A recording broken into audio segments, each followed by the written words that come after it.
Yeah, baby. What's up, Jim? Your boy E-Man from the Average Joe Sports Talk podcast, of course, with my guy, my dude. Well, usually it says fan in the van, but tonight it says glad Canada's gone because I'm fucking glad that chooch donkey looking fuck is out of fucking Pittsburgh. It only took a fucking year to get it done, but Tomlin finally got his head out his keister and got it fucking done. Thank you, Mike Tomlin, or as Hey, I call him, Omar Epps Jr. your Thanksgiving your Thanksgiving gift right there, man. You know what I mean? There's a Oh, Thanksgiving wish. I fucking loved it. Everybody was tweeting at me like, "Hey, they let your boy go." I'm I did. I like, did. yep. Everybody was. Even like I had customers who know I'm a Steeler fan, like, "Oh, they just fired your offensive coordinator." I said, "Good, congratulations. I'm so happy now. Dude, This it's is crazy. great." It is crazy, and we're gonna touch on Matt Canada, of course, man. Yeah. As it's actually gonna be the next segment, right? But of course, like everything else, we are throwing everybody a special cigars and sports with Jim and E-Man Thanksgiving special, bro. Because that's how we get down. The masses requested more content, and when we have the opportunity, we gotta give you more content, bro. Because that last one was 2.5 hours of fucking fireworks, bombs, and anything you're kind of weak of hearing. Oh, you want to say that? Not meant for the weak of hearing, in other words. But it was blazing, dude. We got a lot of views on actually the most views we ever had on YouTube, which was actually pretty great, man. So we got a nice response to it. And again, that's why we're back here today, bro. It's Thanksgiving Eve, my friend. You're off tomorrow. I'm off tomorrow, but we're off for the rest of the week, so that's great. And what a better way to start Thanksgiving than boom, cigars and sports, man. What are you smoking today, bro? I love to make sure you lead this shit off, man. Come on. All right, so obviously on the way home from work, I stopped over at South Shore Cigar like I always do. Shout out. And so Chris was there, so he gave me this El Septiemo cigar, which I've had it before, so it's a very good stick. It's the Michelangelo Sacred Heart collection. So I guess these are named after like all different artists or whatever. Okay. But I'll tell you something, this is one hell of a fucking cigar. It's pricey, but it's a good cigar though. It's for the money, it's worth it. Brother, I pretty much smoked the whole entire line of it. So anything named after Michelangelo, bro, has to be good. Okay, man. When you name something after a goat, you better come strong and proper. Yeah. Man. Same thing goes with cigars. yep. I actually, Canada. I actually got something new.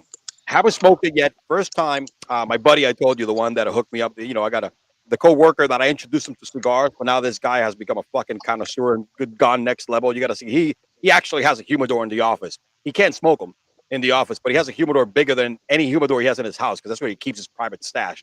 And bro, every time he brings something new, I want you to try this because I want to hear your opinion.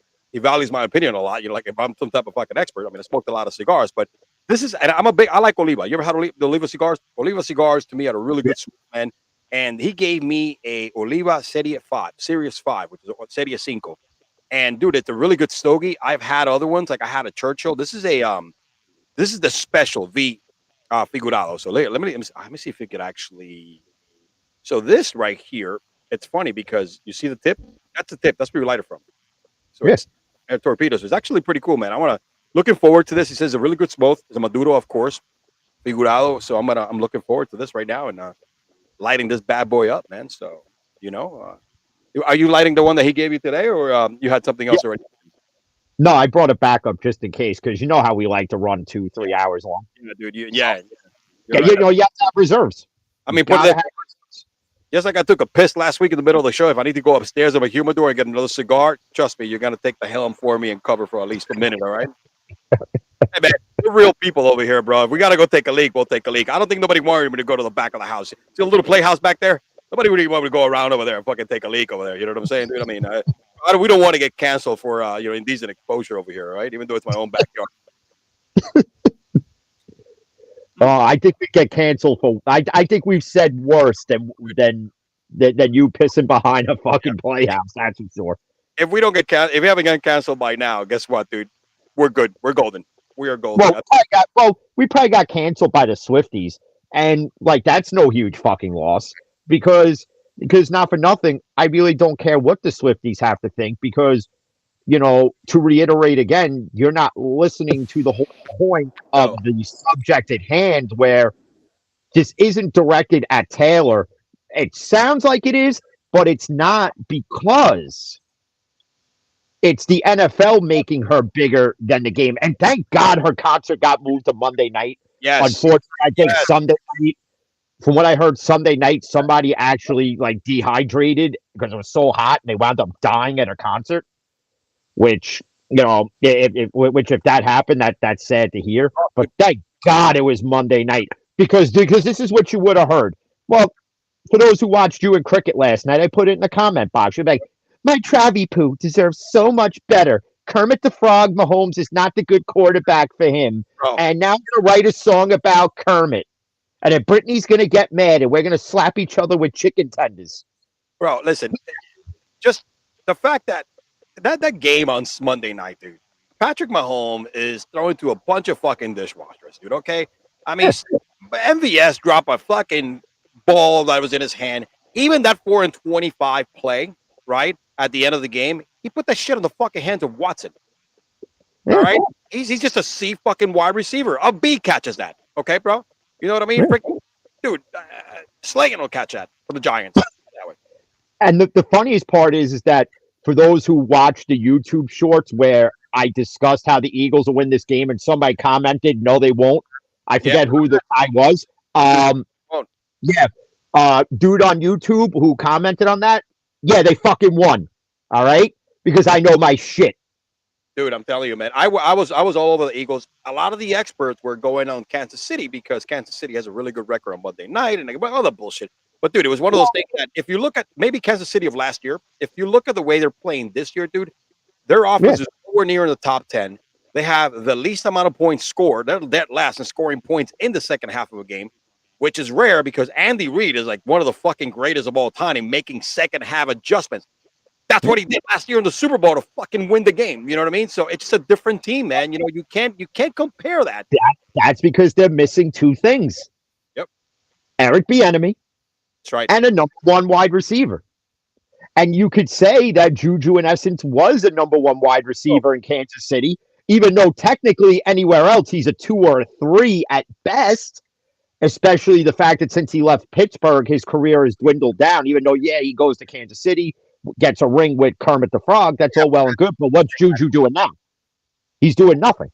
I mean, granted, his injuries are playing a factor into it, but Kansas City's missing a true number one, and Matt Nagy is not that good of an offensive coordinator. The fact that you took a former Bears head coach to be your offensive coordinator tells you all you need to know. Remember, Matt Nagy was that coordinator before he took the Bears job. So this is one of those things that, I lost my boy, Bieniemy. Let me just get somebody that I know. Kind of like Matt Canada, right? Tomlin. That's his boy. Great segue, by the way, right? That's his boy, dude. That was he got him a job, bro. He got him a job. Let's be honest with you. It's boy. And I tell people all the time, there's one thing you don't do with your close friends, right? Is do business or hire them to work for you. No. Because at the end of the day, man, you got to hold them accountable, and that's got to get in the way, and you got to prolong your accountability because you don't want to fuck your boy, whatever. It's not a good recipe, and guess what, bro? This shit wasn't a good recipe, and I don't think I have to tell you on this. Wasn't a good fucking recipe from game one of the season. No, this recipe was like it was like making pizza and putting fucking pineapple on it. Oh fuck! It just doesn't go together. And the fact that people even argue that pineapples belong on pizza, the fuck it does. Don't even get me started on that because we'll have an Emmanuel outro fucking rant on pineapples on fucking pizza. No, we're not in California, by the way. So that's the shit that happens. No. Like Tony used to tell Janice in The Sopranos, keep that fucking California hippie shit away from me. Hey, you don't have to tell me, bro. I live in Florida. Right? There's no more anti-California and unfortunately anti-New York. Not so much like back in the day, anti-New York now. The pussies that live there now.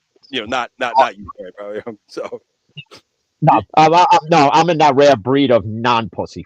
Yeah, man. I mean, it walks around like, oh my God, oh. It's like my electric scooter. Yeah, electric scooter. I have this fucking douche nozzle that rides up and down where my job is on his fucking little electric scooter. I want to fucking give him a Bret Hart clothesline to the throat. Me too, bro. Like open your door of your car. Wow, oh shit, as he's crossing by. My bad, dude. I didn't see you. Pay more I'll just go out there with the leaf blower and just fucking leaf blow fucking pebbles into his eye. That would be nice. That would be nice, Fuck man. it. You can actually take bets, man. Who can hit the guy in what spot, in his body. So, well, I'll be dead acting. Going back to Canada, obviously it was one of those things that usually offensive coordinators don't get fired, but back-to-back weeks, you got two offensive coordinators getting fired. To me, Ken Dorsey, and I'm not gonna digress here too much. Ken Dorsey was more of a recipe that Josh Allen didn't help. Granted, no. I don't think Kenny Pickett helped Matt Canada either, but the play calling was atrocious. All right, they had one good, really offensive game, play calling wise. Look, I don't think Kenny Pickett, based on the sample size I've seen, is it. We might give him a pass. A couple of offensive coordinators back to back. I mean, hey, it is what it is. I mean, look, not to get you worried, bro, but I got Daniel Jones vibes out of him. You know what I'm saying, dude? Through the first year of the league. I do, man. I do. A lot of those vibes, bro. Year two, he fucking digressed so bad, and then year three, when you changed the coach, he sold us a bag. It could be a lot worse.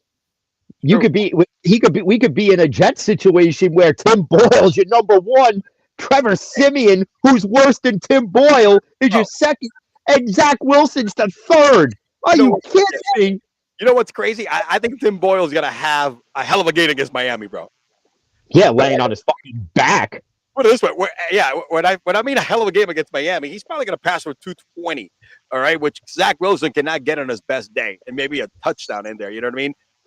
So I think that that's gonna be one of those deals. But yeah, Matt Canada was overdue. All right, brother, it was overdue. And before we move on to the next segment, we skipped something, bro. We definitely got to give thanks, bro. Why are we thankful so for? You know what I mean? I was supposed to be the first one, but we kind of went crazy. That's what we do, bro. We have a script, we just stick to it. You know what I mean? Yeah. So, we just go all over the place. That's just what the fuck we do. But Matt Canada, bro, honestly, yes, it was time to. I don't know if Joe Brady is going to be any better, but I think it's you needed to take that shot. It needed to just get that out of there. And hey, yeah. I don't know, because now you have Eddie Faulkner as the interim, and the fans are already clamoring for Ben. Ben's made it known he doesn't want to do it. He wants nothing to do with coaching right now. He just wants to watch his kids grow up. Would Ben be ideal? I don't know, man. I would say yeah, because he knows the Pittsburgh system. And he could teach Kenny how to play that street ball type mentality the way Ben did, where he's like, oh, you want me to run this play? Yeah, I'm not running that shit play. Fuck you. I'm going to run my own play. How many great quarterbacks you've seen make good offensive coordinators or even take the job?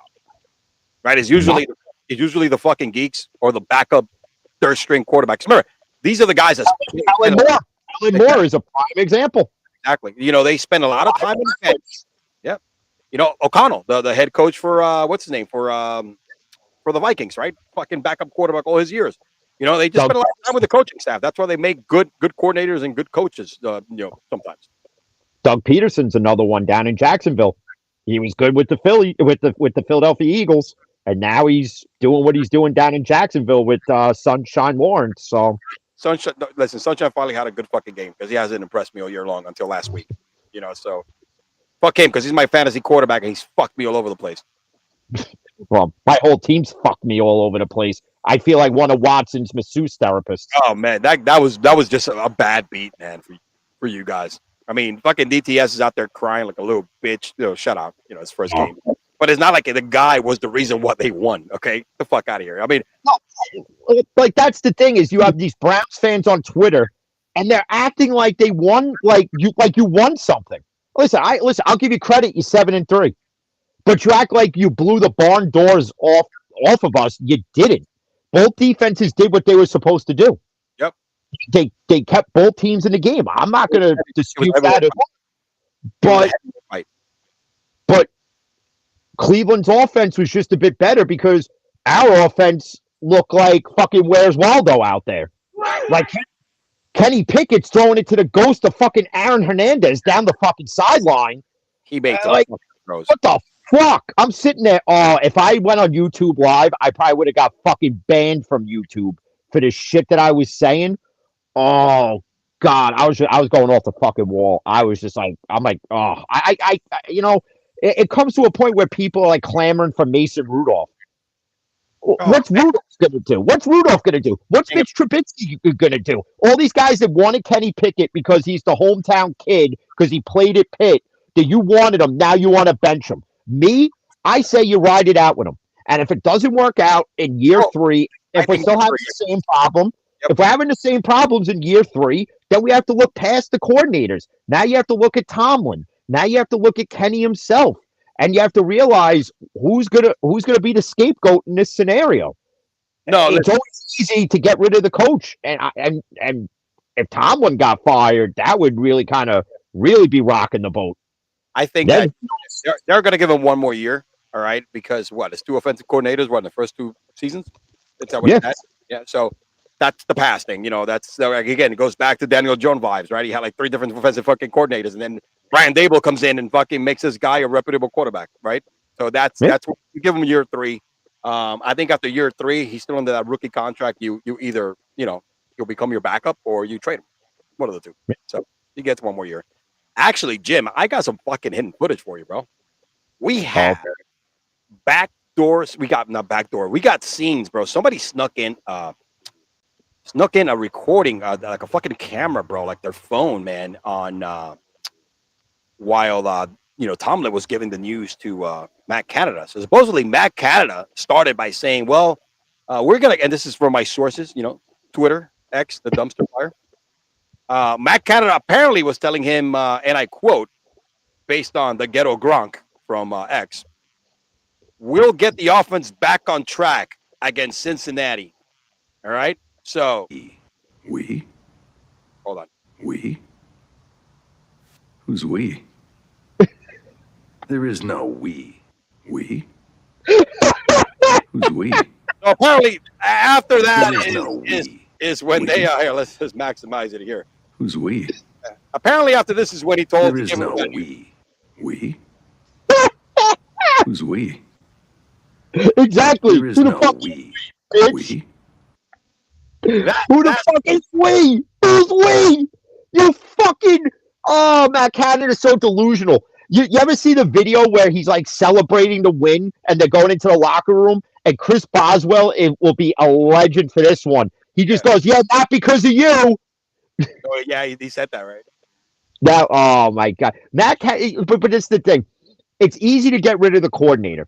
And I hate to kind of defend Matt Canada to a degree, but whether the play calling is good or bad, it's still on the quarterback to execute and everyone around him. In essence, everybody's got to shoulder the blame a bit, but it's just easier just to take it, take all the blame and put it on one guy and say, well, you're going to be the scapegoat, like Ken Dorsey. Firing Ken Dorsey in Buffalo was just to deflect the fact that Josh Allen is a fucking turnover machine. And they got to fire the coach at the end of the season. Or they told the coach, listen, we're going to whack you, though, dude, or him. And he was like, no, fucking fire Ken Dorsey. Yeah, it's always easier to fire the coordinator because you have more money invested in the coach. And in Buffalo, they got a ton of money invested in Sean McDermott. You're not good because if you fire him, you still got to pay him. Yep. So that might as well get rid of the coordinator. Absolutely. I'm with you 100%. Oh, man. Well, Canada's gone, dude. You got to look for something new and refreshing this upcoming week. Let's see what happens. I think you guys got a lot of holes in your offensive line. Your offense, of course, your defense is that good that's going to keep you in games. You guys still alive. I'm still banking with a division winner and two wild cards coming out of the AFC North. I am going to go look at the sports book and see what are the odds of the Pittsburgh making the playoffs and the Bengals the Browns. And I'm going to go ahead and put my shit on there. Well, all I know is this. We just recently signed the guy who fucking screwed everybody in Pokemon cards, Blake Martinez. That's my favorite. See what he does. Can't wait. Former Giant legend, baby. Blake Martinez, the fucking Pokemon, the Pokemon hustler. The Pokemon hustler, bro. The Pokemon fraud guy, whatever the hell it is. The fact that he made all this money in the NFL retired into fucking Pokemon cards. Like another 10 million. And it makes another 10 million, but hustles people with fraudulent Pokemon cards. And we sign them. Okay. Well, we kind of need a linebacker. So now it's him and Miles Jack. So let's see what happens. America's a great fucking country, bro. It's a land of opportunities. First, second, and third. All right. This dude is getting a second and third opportunity right now. Yeah. So check this out. Jim, it is Thanksgiving, my friend. And yes. look, I'm always very thankful. In my life, I've been very thankful for my life, dude. It's a lot of things that, maybe because I'm getting older, right? Have a family and shit like that. And I told you, I don't know if I told you my story. I started having, I'm 45. I got 2 young kids because I got married late. I had kids late. I was one of those guys that partied his ass off in his 20s and his early 30s because that was just me, dude. I would have made a horrible father back then. But I'm thankful for a lot of things, Brandon. Let's go ahead and give each other. What are you thankful for this Thanksgiving, bro? Obviously, most importantly, my kid, because without her, God only knows where the fuck I would be. I don't even know if I'm above ground at this point. With the way shit was going in my young years, I was just out of fucking control, doing whatever, whenever, doing whoever at one point. So I'm very thankful. I'm thankful for her. I'm thankful I get to spend quality time with her. Stuff like that. I'm thankful that I have a job. It doesn't really pay the best, but hey, it's a fucking job. It could be worse. I could be fucking sleeping in a trap house somewhere, smoking crack with the fucking savages of the world. But and of course, you gotta be thankful for fucking cigars. Yeah, man. Bro, hey, we're in a man smoking expensive stogies right now, bro. That's pretty darn good, man. Than in a trap house smoking crack, right? Or I'm thankful for Chris and Evan for always hooking me up. There we go, man. Absolutely, man. Absolutely, brother. You know what I'm saying? I'm thankful. Number one, my family. I'm not gonna go through my whole fucking spiel here, but I'm thankful for my family, just like you. Before I met my wife, again, I was fortunate enough to live in New York through my late 20s, 27, 26, and I moved to Florida. So I party, and then I moved down here, and I'm like living close to South Beach, partying my ass off, drinking and driving like there was no tomorrow. Because in New York, at least back then, there was no Uber, of course, but we had the cab services, right? Where you could go take the train and then just fucking take a cab back home. That shit doesn't work here. But I got a DUI, bro, because I was drinking and partying too much. In my late 20s, it was my last year of my 20s, dude. I spent like 6 fucking months, in suspension hell. And then I met my wife after that, and I told my cousin fucking around. I'm like, listen, man, I'm tired of messing with these hoes. Can you hook me up with a good girl? Because I got the perfect girl for you, but dude, that's not your speed. You're too fucking wild, man. She shows me a picture, and I'm like, God, she's hot, bro. I'll do her. She's like, yeah, no, that's not the point. She's not gonna do you. You know what I'm saying? It's funny. My wife made me into a better person, and then having my kids, bro, especially my daughter at first, who has, she's in this autism spectrum, so she's amazing, dude. She's a very gifted kid, and having her after that, another level of fucking calming me down. There goes the drinking. Even though when I got married, I was still drinking like crazy, but partying with my wife, which got into issues. And then having my son after that, who is my dude, bro. Having another male that's gonna help me with my daughter. She's not gonna be alone, dude. When me and my wife are not there anymore, watch her back and shit like that, dude. I'm so thankful for that, dude. Thankful for the job I have. I'm thankful for everything, dude. That I'm able to do. I'm able to give my kids the life that my parents could have given me. Because remember, dude, I'm an immigrant. I came here when I was in the age of like 10. So were my parents, and they gave me the best life they could. But the best they ever gave me was getting my ass out of Cuba. You know what I'm saying, dude? So when I look back, I'm thankful for all my family, for all the the good things that they're the opportunities I got, man. So, and you know what else I'm thankful for, Jim? The fact that you and I do this show every other week, my friend. We fucking kill it. We fucking kill it. Fuck ESPN. Yeah.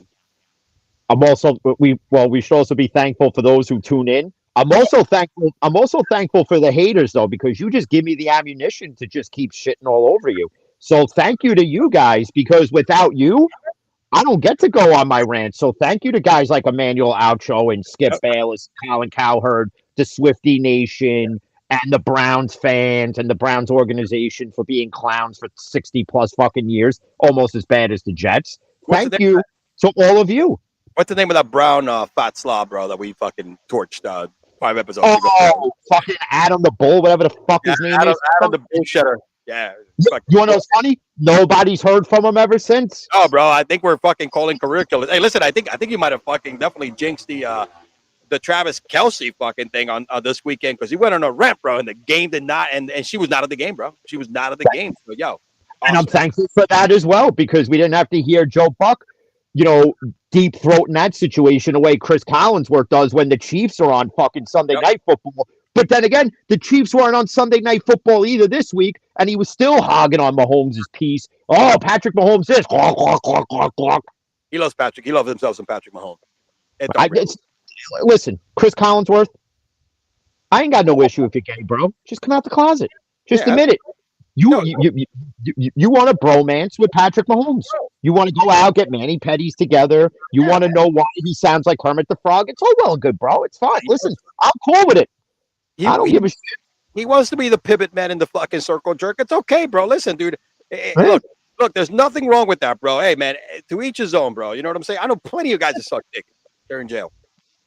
But, it's just the way it is, man. I mean, hey, bro, don't be ashamed about that. There's nothing wrong with being, going up there with feelings whether it's a chick or a guy. Come on, man. Get the fuck out of here. I think he's just, hey, I think everybody's going to watch you speak the same way as you were before, man. You know what I'm saying? You're a pretty decent commentator. Look at Chris Collins. He's such a sucker. Yeah. I can't stand him. And always with that. Now, here's a guy. See, now I could picture him at a gay club being like, now here's a guy. I would suck him off. With his assless chaps. Chris Collinsworth would remind me of when they catch Vito at the gay club. Yeah. Oh, it's just a fucking joke. Don't tell nobody, Sal. Don't tell nobody. Oh, God. I don't ever get where they fucking went down that road in the Sopranos. What a pivot, bro. That's insane, dude. And when the fuck, what is it? Meadows' fucking boyfriend sees him giving a blowjob at the construction site because he gets there early. And then the best is when he meets with Tony in the mall. Yeah. When he meets with Tony at the mall and he goes, I get a note from my doctor. Oh, see, you get a note from your doctor that says you don't like to suck cock? Oh, man. Him and his Johnny Cakes, the dude that he meets after he fucking takes off. Oh, God.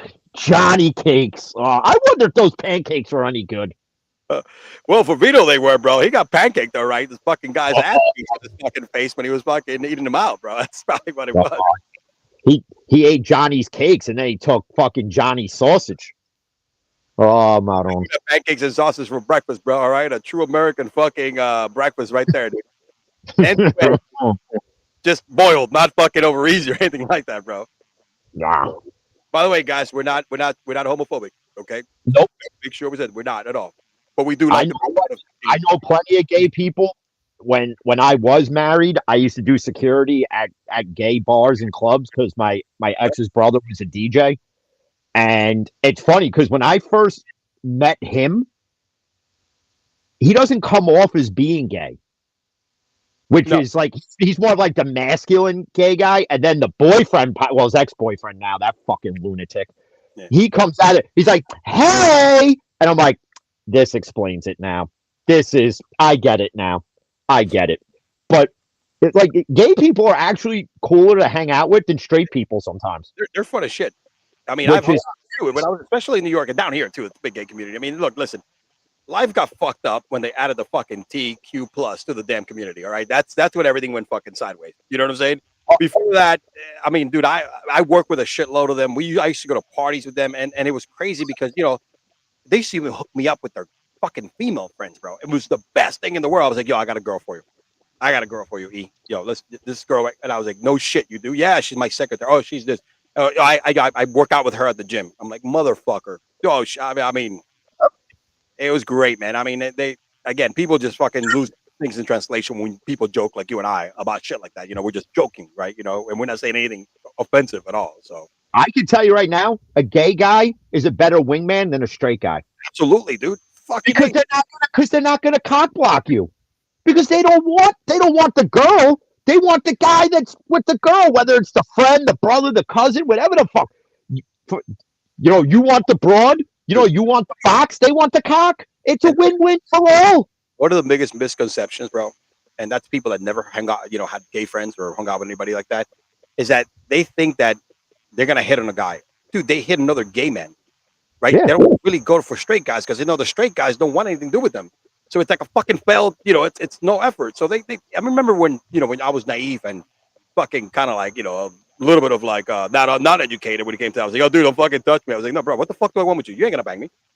Yeah. Like, you're absolutely right. So why would I mess with you, dude? All right, yeah, you might look good and like the way you look, but dude, you mean my boy practically. You and I can go out and fucking A like that, but you gotta help me get all the dudes. You know what I'm saying? But it's not. They don't go after straight men because they know that it's a waste of time.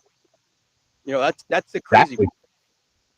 All right, anyway, I mean, there was a few like my ex's brother's friends that would joke around, like, like, they would be like, "Do you know what I would do to you?" And I'm like, "You could dream about it, but it ain't gonna happen." Yeah, dude, jack off as many times as you want, bro. I'm okay with that. Yeah. Man, as long as I'm not there. Yeah, as long as I'm as long as I don't wake up and you're in the bed next to me, I don't give a shit what you do behind your closed door. Yeah, dude. As long as I'm taking a shot in the fucking eye, bro, we're good. Oh man. Off the rail. Let me bring down the fucking happy Thanksgiving sign here. Oh man, what do we have next on deck? I already lost all fucking control here, man. This is what we do here, pretty much, man. But anyway, look, everybody else out there, be thankful for as much or as little as you want, as you have, or you want, because at the end of the day, bro, another day above ground is another day to be fucking thankful for, man. All right, that's the most important part, especially us. We're getting old as fuck. So, yeah. Oh man, what do we have here next, man? Let's fucking talk some fucking football here, brother. All right, we actually, there's a couple of shitty games, but there's one here. Let me see. The first one on the slate. Let me open up here because I was gonna try to do it on the computer, but I got too many fucking screens. Green Bay and Detroit, dude. Detroit right now. Matchup. Yeah. I mean, Green Bay kind of pulled one off by the Chargers, which the Chargers are so done. Staley has to get fucking fired. I mean, even though it's not as far as Keenan Allen dropped the fucking ball in the end zone and Quentin Johnson. However, it's time. I think Staley, you should be the first head coach fired right now. No more offensive. They're not going to fire Kellen Moore because he's going to be the coach. That's why.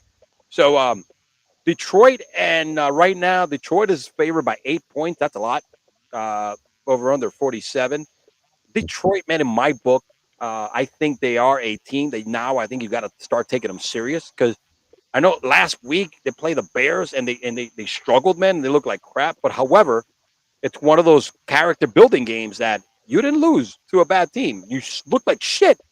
But in that quarter, your quarterback was playing like shit. Fucking met up. He bowled up, dude, and got you the win. All right? Fucking Jared Goff, bro. The guy that did not know where the fucking sun sets to the east, the west, the south, or the fucking Pluto planet, or whatever the fuck it is. Remember when he first got drafted? He did not know, send the west or whatever the fuck it is. Yeah, so this guy, in the last 2 years, man, he's become a franchise quarterback for this team and actually a savior. Yeah. If you look at that trade, like, obviously the Rams win the first year of the trade because they win the Super Bowl. But if you look at the longevity of the trade, Detroit clearly is winning it hands down. Like, there's not even a debate. It's not like a 9 out of 10 they won it. Detroit is as far as longevity, it's 10 out of 10 they won it longevity. And I've been saying this since the offseason and even the draft, that Detroit has so much upswing that the ceiling, they have a high ceiling for success because of a coach like Dan Campbell. The fact that they have Hutchinson, the fact that they drafted Laporta, the fact that they drafted Jamar Gibbs, the fact that they have all these weapons on both sides of the ball, and now it's all gelling. They signed David Montgomery, so they know their identity. Yeah. I mean, right now they got a fucking running back duo, dude, that is insanely great out there. All right. We got a comment, bro. Let me see. That's my dispatcher, that old drunk fuck. He wants to know where we're going to because we were talking about fucking all the gay clubs and all that shit. Abuelito, I haven't lived in fucking New York in about 19 years now, bro. But take a ride at the Village. Actually, no. The only place he's going to is fucking upstairs to bed with Bella. Oh man, Abuelito. So Abuelito is Robert Pritchard. That's his name, right? He doesn't sound like an Abuelito to me, bro. No, he's white as fuck. Oh, there we go. So, granddad. He's white, old as fuck, and he smokes so many cigarettes that if you cut open his fucking chest, his fucking lungs are like the color of E.T.'s fucking heart when it lights up. Yeah, he's old. Well, shout out to Abuelito, loyal listener. Appreciate you, brother. You know what I'm saying? Hey, man, every viewer is a viewer that we appreciate at any fucking time, bro. That's what we do here now. We're out for the people, bro. You know, you got a couple of average individuals here who, have some above average fucking content here and takes. So, Yeah. but looking from this game, look, I think 8 is a little bit. I don't know why it's 8, man. It's shit. I It's don't think more than a I ton. don't I think that's a bit high Me too.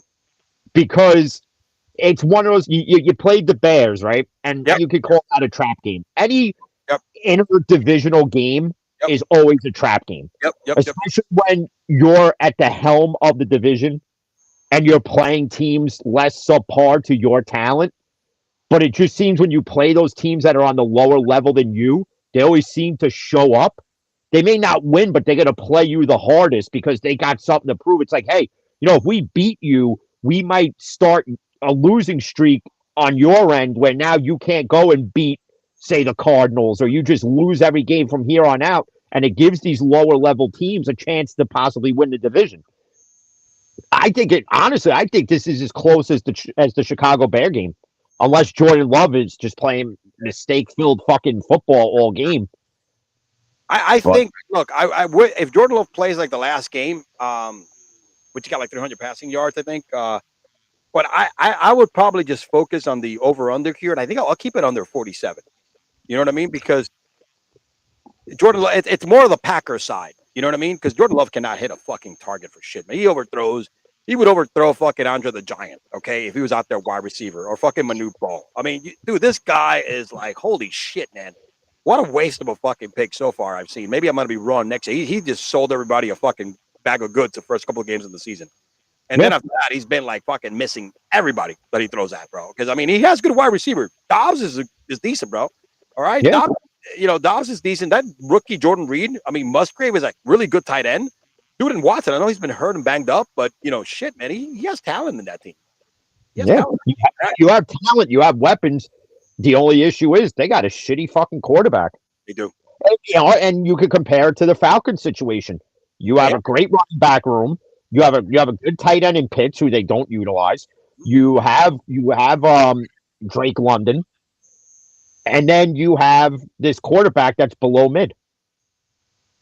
So it's like both teams need better quarterbacks. Let's look at some props here for this game. What do you think? Anytime touchdown for Amon St. Brown. All right, it's actually plus. Anytime touchdown for Amon St. Brown is actually plus money here, bro. It's plus 110. I would do it. Me too. I think that's a good deal, man. That's a good deal. Yeah. I like that. I mean, anytime touchdown, Gibbs and Montgomery are minus 150 and 115. If you want to parlay that with that also, because I think one of those two guys gonna get the end zone. Take your pick. I like that. And you know what else I like? I like Dobbs anytime touchdown 4 because Watson is fucking banged up. That's plus 230. I would take that. I would take that with St. Brown, and I would probably roll in Sam Laporta. You want to run in Laporta? Actually, no, that's plus 145. I would do it. So check this out. If we do a parlay, we pick these 3. You want to do a 4-leg parlay and pick the under on the game? Or you want to do another pick another prop somewhere? No, throw the over under in there. Let's leave it at 4, right? Because shit, man. Let's not get greedy here, man. Pigs get fat. Hawks get slaughtered. Yep. So if you look at that, let me see here. Oh, actually, I got 5 of these. I got an anytime TD here for oh, you know what? I got to remove. I got Gibbs here over 45 rushing yards. Also, it's 120. Actually, dude, you know what? It's not bad. I think he'll get 45 rushing yards. But let me get that. Hold on a second. Let me get that out of there. Let me get Gibbs out of there. Hold on. Because we might have built a winning parlay here, my dude. Let me see here. Rushing yards. Let me get Gibbs out of the way. All right. 4-leg parlay. We got 3 anytime TDs. All right. We have,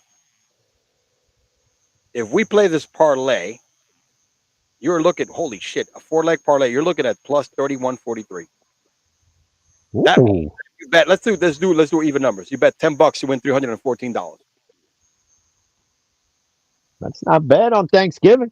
Bro, I mean, look, anytime touchdown, 3 anytime touchdowns and the under. Holy shit, that's actually pretty good freaking odds. And if there's a profit boost in there as well, because they like to throw those in there. I'm So only you figure if that's like you say, I know DraftKings does like 25, 33, and then 50%. So you figure if you did 33%, wow, that's another for $10, you're still making fucking bank. Yeah. So I'm actually I like the anytime touchdown for those three guys. And let me tell you something. Even if you let's get even more safe. Let's get safer, right? Let's go back out here. Let me go back. Let's go back to this shit. Hold on a second. Let's go back. Let's remove one of these right here. Let's remove Laporta, bro. All right, because Laporta, he's been struggling a little bit. Let me see here. Anytime TD. Let's do. Who do you think? Who do you want to remove? Laporta or Dobbs is like the biggest odds, or Dobbs. Let's remove one of them and make it a three-legged. Dobbs, Laporta, or St. Brown. Nah, take Laporta out.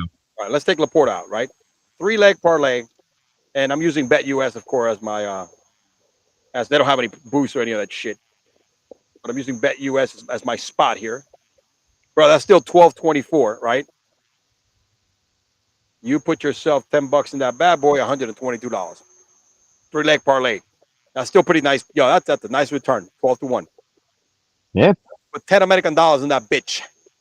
All right, you don't have to go crazy, bro, but that's 10-1, bro. That's that'll give you another 12 more bets, baby, to play with once you hit that. Yeah. All right, bro. Hey, guys, listen to this. All right, ready? Average Joe and fan in the band. Glad Canada is gone. Parlay for this game. The way you should play this game. The under, all right, on 47.5. Anytime, under 47, actually. Anytime touchdown for Amon St. Brown. Anytime touchdown for Dobbs. All right. Yeah.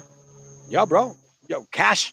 Lock it in. Lock it in, all right? Because you got to be tuning to this shit next week. All right, let's move on to the next one here, brother. Let's move on to the next one. Let me save that. I'm going to save it, actually, because I might play that. I think I'm going to play that. Because I'm doing it in my tracking app. I'm not actually doing it on betting right now. I'll go through it. So I use Action Network, which is great, bro. Download the app. You could actually do all these things without betting anything, right? And you could track the bets, and it'll give you, like, the live scoring at the same time. But this is what I use before I actually place the bet. You can link your sports book to it. And it also tracks how good you're doing, bro, whether you're winning or losing. And it's great because then it gives you the odds before you're fucking looking at them. And then you could always go back and tweak. So I'm going to save that one, bro, because I think I like that, man. I got to play bets tomorrow. All right, next game on the slate, Jim. Who do we have here, man? We had the 4 o'clock game. Yeah, this is going to be a fucking shit show. This is going to be a shellacking. Dallas against Washington. After Washington losing to fucking Tommy DeVito last week.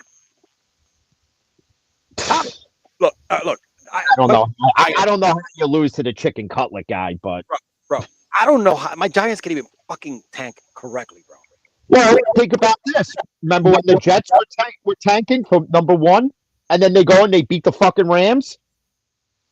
It's always a New Jersey team that fucks up. That's why they don't deserve the name New York Jets and New York Giants, because if it was a true New York team tanking like the fucking Mets, let's say in yesteryear, only New York teams could tank right, like the Rangers, the Islanders, the fucking Knicks, the Nets.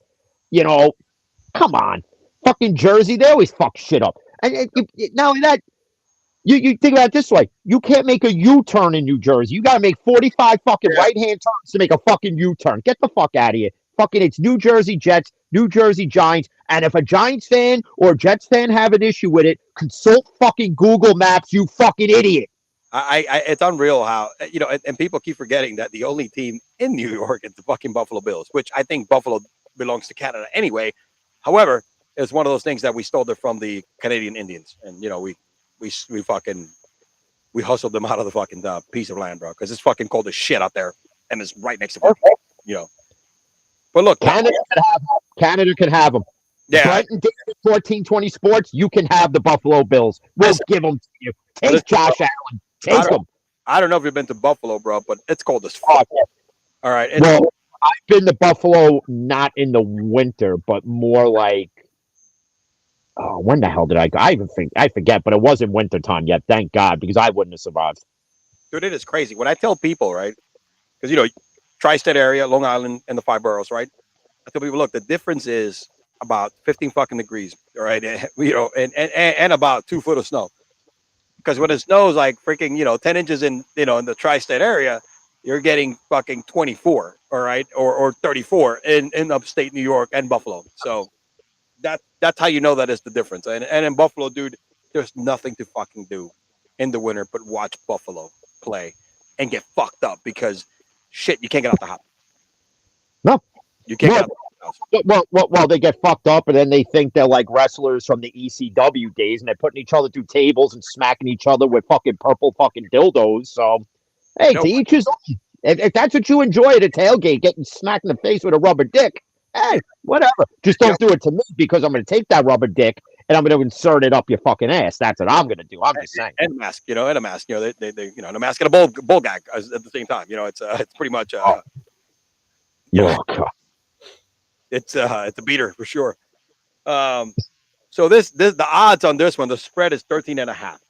Now Dallas is doing great and against the spread. They make the spread, dude. So after it depends on how you get, right? Sammy is gonna get paid, right? Sammy's gonna get a contract after this. No doubt about it. He's leading the league in passing yards. However, that 3 interception game he had last week, it's not the only one he's had this week, right? He went to 2 games of like no picks, 3 touchdowns, 300 plus passing yards.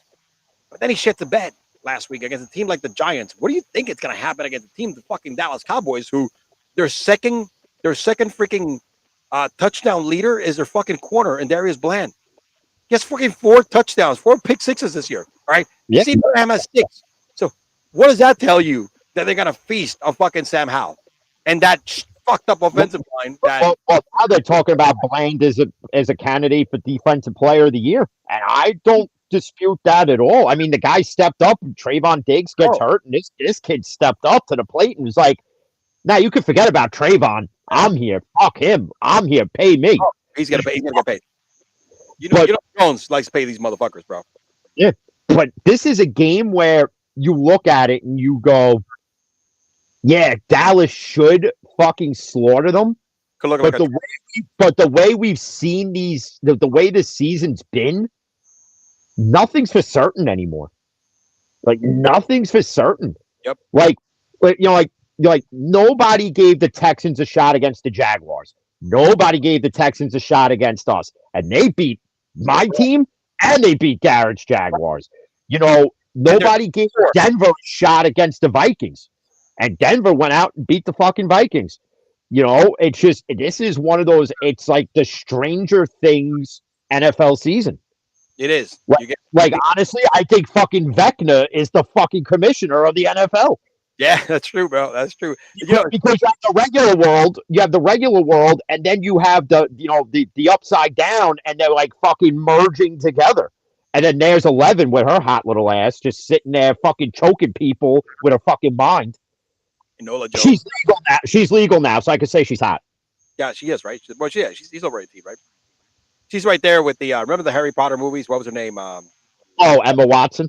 Yeah, Emma Watson, bro. You couldn't wait until she was 18, so you could actually say really, Yeah. Yeah, I remember that. It's funny when remember when Lindsay Lohan played her at a skit in Saturday Night Live, and she would come in with a fucking big tits and shit like that. She was playing her as in Saturday Night Live with a Harry Potter fucking thing, and I'm like, oh, there we go. That I can see the future. I could see the future right there. That's probably it. Lindsay Lohan, what a fucking train wreck that family is. Fucking flamer, bro. It's flame job, dude. Fucking down in flames like no tomorrow. Oh God.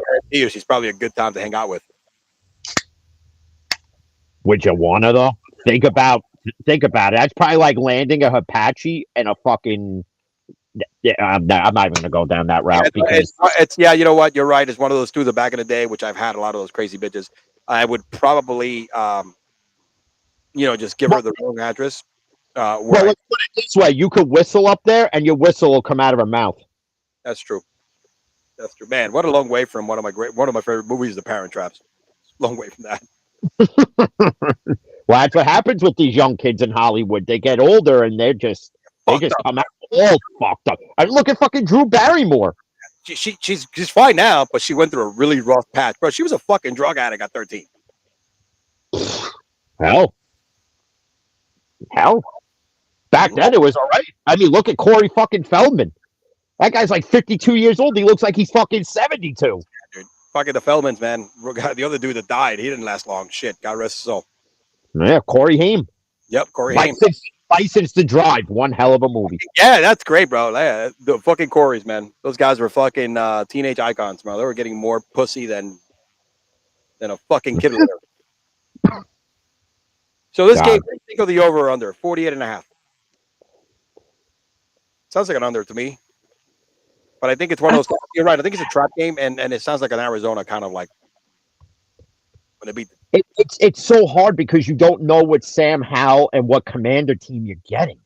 It's true. I would almost get gutsy and say it's going to be the over, but Dallas is going to put up a majority of the points. Yep, you could. I think it's going to be an over. I mean, the Dallas offense has been fucking clicking. Last week struggled a little bit, but Whack Prescott is finally playing to a fucking level that he was a couple of years ago in the last few games. You got to give that. So I like the over on this one. It's just 48 points that get me in there. You know what I mean? It's like it's a nice even score than 47, right? You score 49 or some shit. And Dallas Cowboys fans can thank the sleep number bed because Dak Prescott finally set it at the right number. So he gets the right amount of sleep and comfortability before these games. So thanks Sleep Number for that. Because if I got to see another fucking Sleep Number commercial, holy shit, I don't care what fucking bed you sleep on. Yep, absolutely. This game with Dak, I'll be tempted to pick escalator kind of game, right? Let me see. Let me take a look at passing touches. I think Dak it could pass for. I would say 3. Yeah, it could be 3, man. See this one. This one thing about this one. Okay, let me see. 3 Pollard might actually score again. That would be fucking nice. Actually, look. Let's take a look at the anytime touchdown prop here because that's the one that gives you the most money. If you look, Pollard. Well, Pollard's actually not great. Minus 175. But if you want to throw him in there, that's great.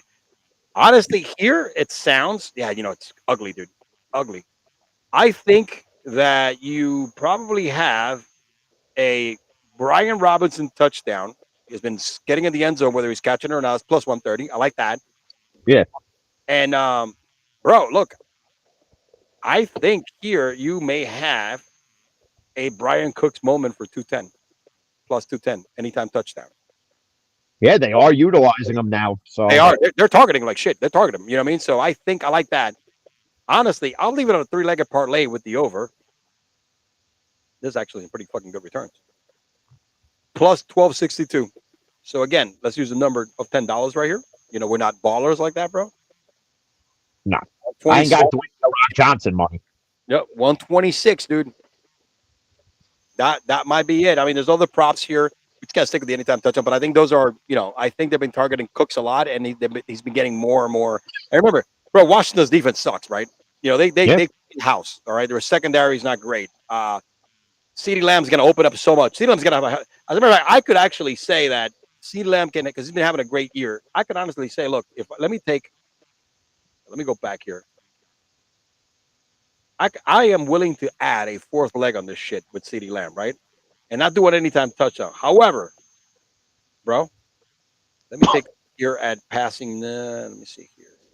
I would do CeeDee Lamb with the passing yards because it's got to be at least, if anything, 75. Yeah, and he could easily get that. Let me see here. Passing yards. Let's take a look at passing yards, brother. Passing yards. Not passing yards, but receiving yards. Shit. Receiving yards. Actually, CeeDee's over 91. It's a lot. That's high. He could get it. Not great. It's only 117. It's only 117. Yeah. I kind of like, look, going back to this, bro, let's see here. You know what I like here? Logan Thomas over 5 receiving yards. 5 receptions. Over 4.5. Plus 160. Because he's one of the most targeted wide receivers in that squad. And he's a tight end. If he doesn't get hurt, we do that bad boy, 4-legged, bro. This is actually a good bet. 284 for $10. Plus 2482, adding Logan Thomas there, which is a good safe bet. Sprinkle that 10 in there, baby. I'm actually going to save that too.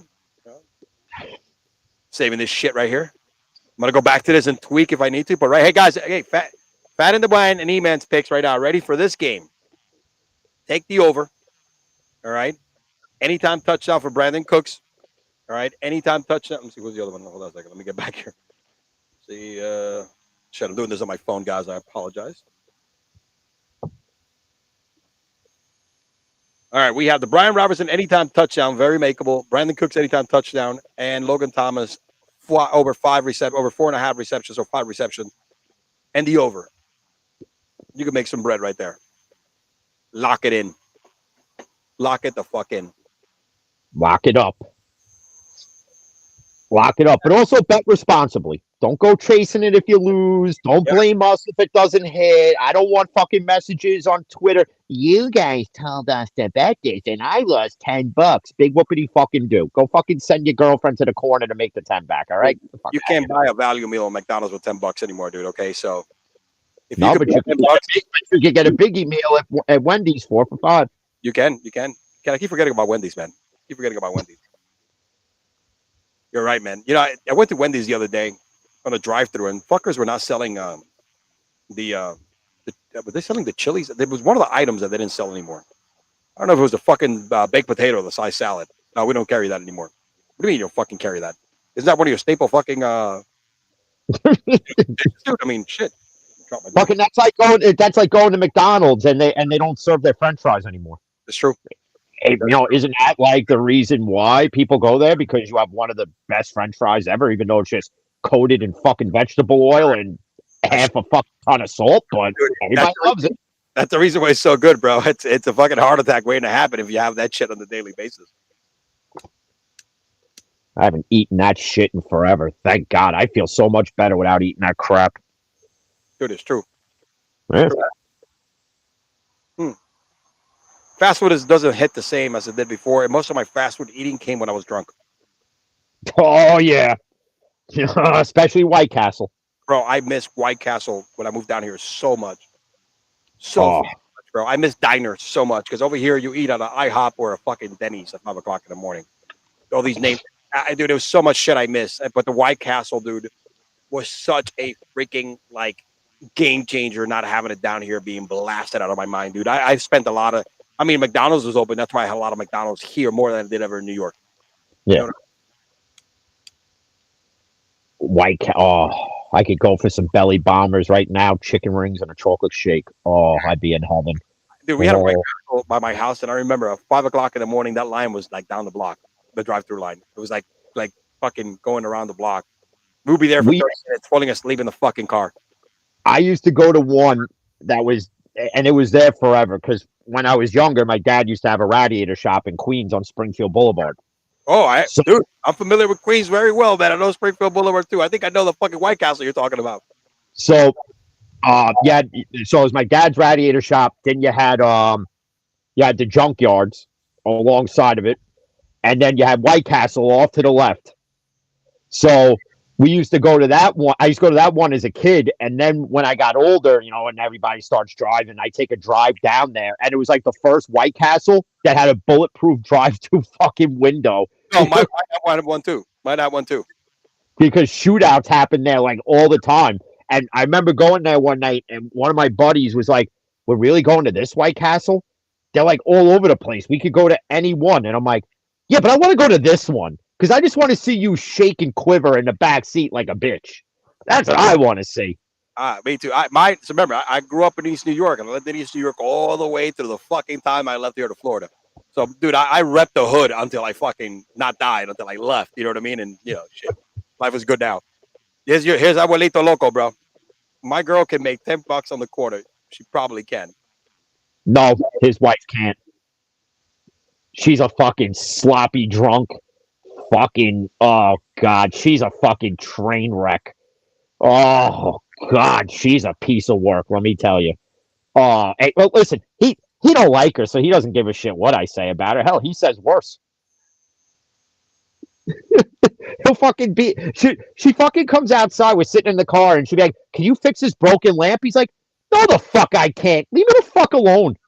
Bro, so he goes from like Abuelito was nowhere to go to, right? After all the gay clubs, right? To like, I'm gonna send my wife out to the corner to make me some fucking money. This guy's great. I would hang out with this guy all fucking day and feed him fucking booze left and right, bro. God. No, he only needs 2 drinks and then he's good. Because after that, he's fucking stumbling around and he don't remember shit. There's a bar right next door to his house, right? You know how many times he's had to be walked home? Oh wow. Oh God, he does. And then he'll. But I'll give him credit though. Most people would bang out of work. He actually shows up and will work still hammered from the night before. And fucking puts in the job. Huh? See that guy is built different, dude. Well, No, there's no in and out. AARP card holder, they're built different. There is no in and outs in Florida, my friend. We don't roll that way here. That's where fucking pussy California motherfuckers. That's what we do, man. That's where he's from. Yeah, listen, bro. Hey, we don't fuck around with that shit over here. We actually do not want one. All right, our governor already put a shutdown on an in and out Florida. We don't fuck around with that over here, man. This is a state with all the guns. All right. they shoot alligators in the fucking highway, bro. All right. As a matter of fact, the 2-hour drive I'm taking tomorrow in Alligator Alley to go to Fort Myers to my wife and the kids left early to go to my in-laws, right? I mean, I go to something called Alligator Alley. You see motherfuckers out of the car right there with their pickup trucks fucking fishing. I'm like, dude, you got to get hit. Gators? Yeah, I'll beat a gator. Fucking guys on fire, bro. You have no idea until you ever fucked around with a Florida redneck. There was a video actually in Florida.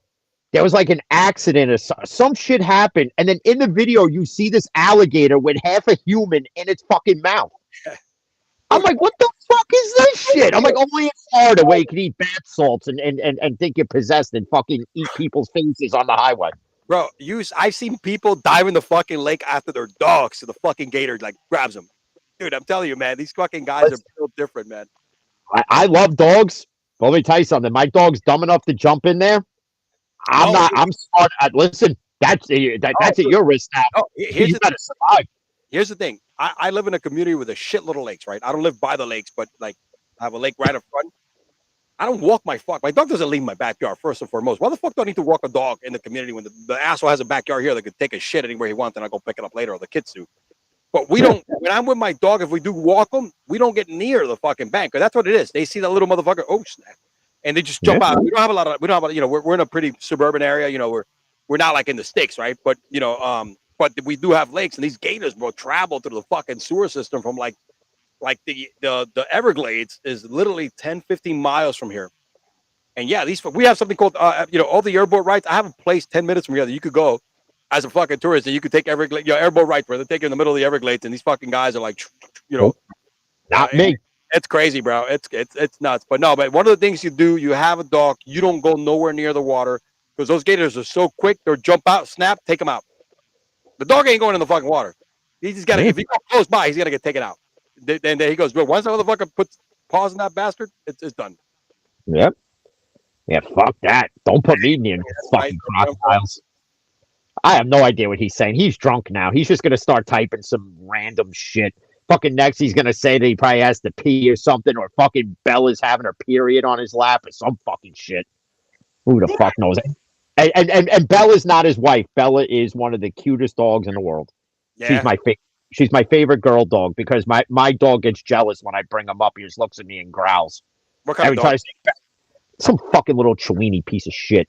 But he's a cute little prick though. And he knows when Steeler football's on because he runs out of the room because he knows it's going to be 3.5 hours of pacing back and forth. I do not sit during a Steeler game. I'm literally standing in front of the TV like as if I'm on the sideline coaching the game. I'm like, throw the fucking ball over there!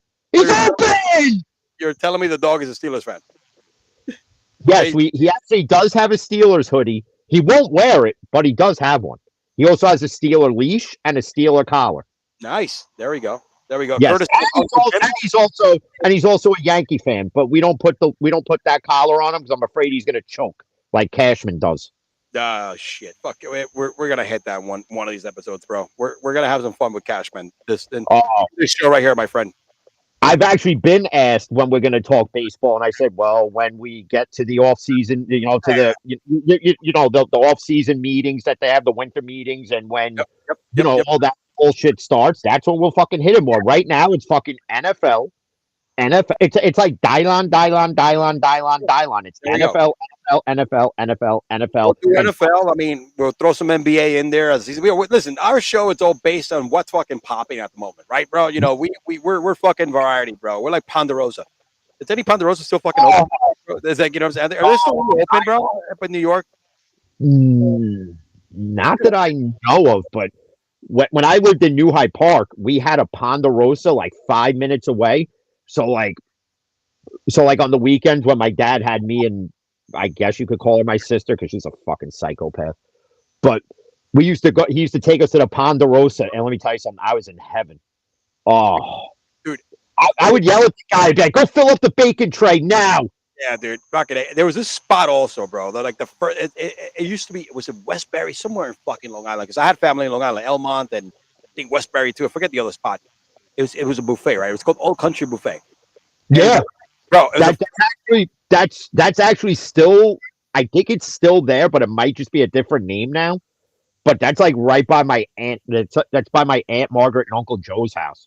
Bro, I remember going in there, bro. Bro, soft serve ice cream, the fucking fried chicken, all the other bullshit. You like slobbing the fuck out of it, bro. It was like the American version of a fucking Chinese buffet, dude. It was so great. So fucking great, dude. Oh, God. I remember going there all the time. Fucking awesome, man. And then you had the flea market right next door.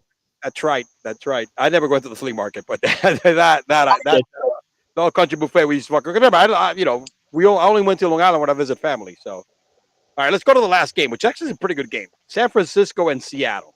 All right, Seattle's coming off a tough loss right now. According to Pete Carroll, what's his name? Gino is gonna play, but he's banged up. This is a very generous line by Vegas, right? The spread is 7. That is considering the fact that Gino's banged up. Yep, and 44 for the over/under. So I like this. Plus Kenneth Walker's probably not playing in this game, right? No, he's not playing at all. But Zach Charbonnet, bro, is as good of a running back or better than Kenneth Walker. So Zach is going to. I took the Niners because for those who listen to Steel and Teal, we always do our Thursday picks before because we don't record till like Saturday or sometimes Sunday morning. And I took the Niners simply because the fact that offensively, they're just better. Dude, everybody really like jumped off the fucking ship and the wagon, right? As soon as the 3-game losing streak started. Again, bro, listen, that team is good. All right. Yeah, they lost a big piece with their, with one of their DEs right now. But that front line that they're adding, fucking, what's his name? Chase Young. It's going to create havoc, and it's going to get even better. Look, Purdy is a very good quarterback. He's not elite, but he's a very good quarterback in an offense that is tailor-made for his skill set.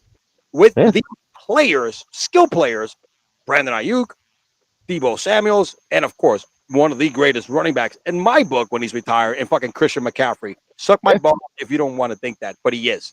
Because this kid is freaking different, right? And the key component to all that is that he's been, for a majority of his time in San Francisco, he's been healthy, whereas in Carolina, he was always banged up. And we know why, because that's all they pretty much had in Carolina at one point was him. And throw Kerry Kittle out there. Who's been having really good games as of late. He lost a step, right? But dude, the guy is still having 3 fucking touchdown games, man. Over 100. It's a very I call him the switchblade. Pick your fucking poison. That's how you can lose to the 49ers. It's such on a head-on collision, them and the fucking Eagles, to the NFC fucking championship game. Yeah. That's it. You book. I don't care who anybody. Look, I know you're a Steelers fan, and the Bengals are done, right? So. And anybody else, whoever in the NFC makes the playoffs, it's going to be the fucking Steelers and the 49ers head-on collision in the NFC North. It's just book that shit. I mean, there's a fucking prop bet for it. I'm going to pick that, all right? So I like the 7 points. Yeah. I think the 49ers can beat them by 7. I think that they're banged. The Seattle Seahawks are banged up, and they're definitely, they have red zone issues. So I'm going to take the spread. I'm going to stay off the over and under. And this is what you call I like the prop betting on this. And I'm going to tell you what I like, bro. I like an anytime touchdown. All right, buddy? Ready? Not first time touchdown score. Hold on. Let me look at the anytime touchdowns, and we'll look at that too. But I like Charbonnet to get in the end zone. Because remember, that running game is their red zone offense, right? I like that. That's plus 125. He got to lay. Yeah. This kid is better to me in my book than Kenneth Walker. He's now got to get the opportunity. So I like that. As good as that defense is, I think it's going to be probably, if they score one touchdown, it's going to be him getting in the end zone rushing. So I would do it. Yep. And let me tell you something, dude. Debo didn't score last week, but I think Debo is going to score this week. Oh, yeah. 160, dude. That's begging for me to get fucking money on this right here. All right. So, I mean, shit, there's so many like opportunities here, man, to make some money on the anytime touchdowns. I mean, look, I think DK can get in the end zone at plus 215, but, you know, they're going to really pressure Geno. But I'll keep it with that. I mean, McCaffrey's plus 250, minus 255.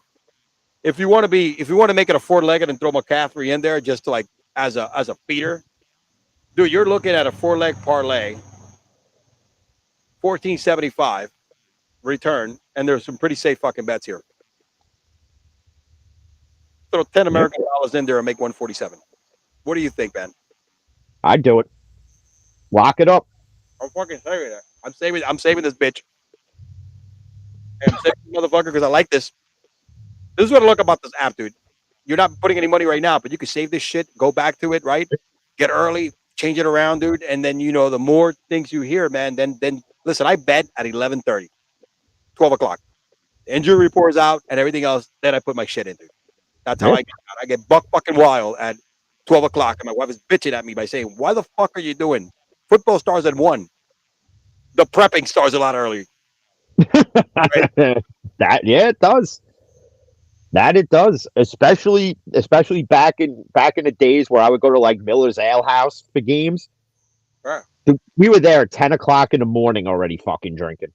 Like we were degenerates, like to the nth degree. We're throwing footballs around in the parking lot, stumbling in at fucking 12, getting the best fucking seats in the house. Bro, when I was a kid, Vincento from R&R waste hauling, right? We had a little 2-yard outside of the fucking bodega. And, you know, I used to like, you know, on Sundays, I used to like sit there and cover for my old man in the counter. And Vincento, you know, I spoke English. My dad barely, you know, he spoke fucked up English, right? But I was the one that paid the bills. And Vincento would come over here, hey, man, you know, every Sunday would show up and we had a crowd of dudes and would take the fucking bets. He was also the bookie and also the numbers. Yeah. And of course, collected the payments and collected the garbage. I mean, this is like a one-stop shop. But people don't know this shit about back in the 90s. It's funny because I've been in the garbage industry now, in the solid waste industry. We're not fucking, since I moved here to Florida. It's been almost like 17 years. And, you know, corporate didn't trust me. What I experienced is all fucking corporate, expense accounts, you know, shit like that. And when I tell people, I didn't realize every time my dad would tell me, right, when I was a kid, when I was like 17, 16, son, we don't pay the electric bill. We don't pay the fucking gas. All right. We don't pay the Coca-Cola guy. We don't pay the fucking chips guy. All right. We don't have anything. But you got to make sure you pay fucking Vinny. All right. Vinny gets fucking paid before anybody. All right. Vinny gets paid before any employee in this fucking joint. All right. And we only had like 2 Mexicans working with us. All right. And a Dominican dude. And that's why. But Vincento would come here like Sundays, man, because he had a group of people in there in the neighborhood that is funny, bro. His route, he'd pick up garbage around the area and then be like, hey, dude, I'll be back on Sunday to collect my fuck, you know, to play some bets and numbers. What a great fucking learning experience as a kid, dude. And then a bunch of years later, I tell people that you know, the guys that I worked in the solid waste industry, I was in the private sector, right? I work municipal now. I work for the government. And they'll be like, nah, that's the way it was, bro. You should have seen this shit in the 80s down here in Miami, bro. It was, yeah, the guy that owned the fucking company is one of the fucking biggest mobsters from New York. He moved down to Miami, opened up a company that, you know, BFI, which is a corporate company in 1991, paid like $200 billion for that fucking company right there. So it's like, well, that was like, I don't know if you've ever seen it on Netflix. They have that like Crime and Punishment show on there, and it's like all different things. Like they had the Malice in the Palace one. Mm-hmm. So they have this one on the Danbury Trashers, which was this like minor league hockey team that was started by Jimmy Galante, who in the garbage business, but was in the mob. And he bought his son a fucking hockey team. The guy who was training him when he was a kid is like the equipment manager. And he's like, dude, this documentary on it is it's first off, it's well done. And it's just one of those, it's the same thing. Like, you know, like the guy's in the garbage business, but he's like, you know, he has a legitimate business, but he's also in what they would call it the underworld back then, Mm-hmm. you know, and he buys his kid a fucking hockey team. And then this hockey team is like a bunch of fucking thugs that like couldn't pan out in the NHL because they were too violent for the game.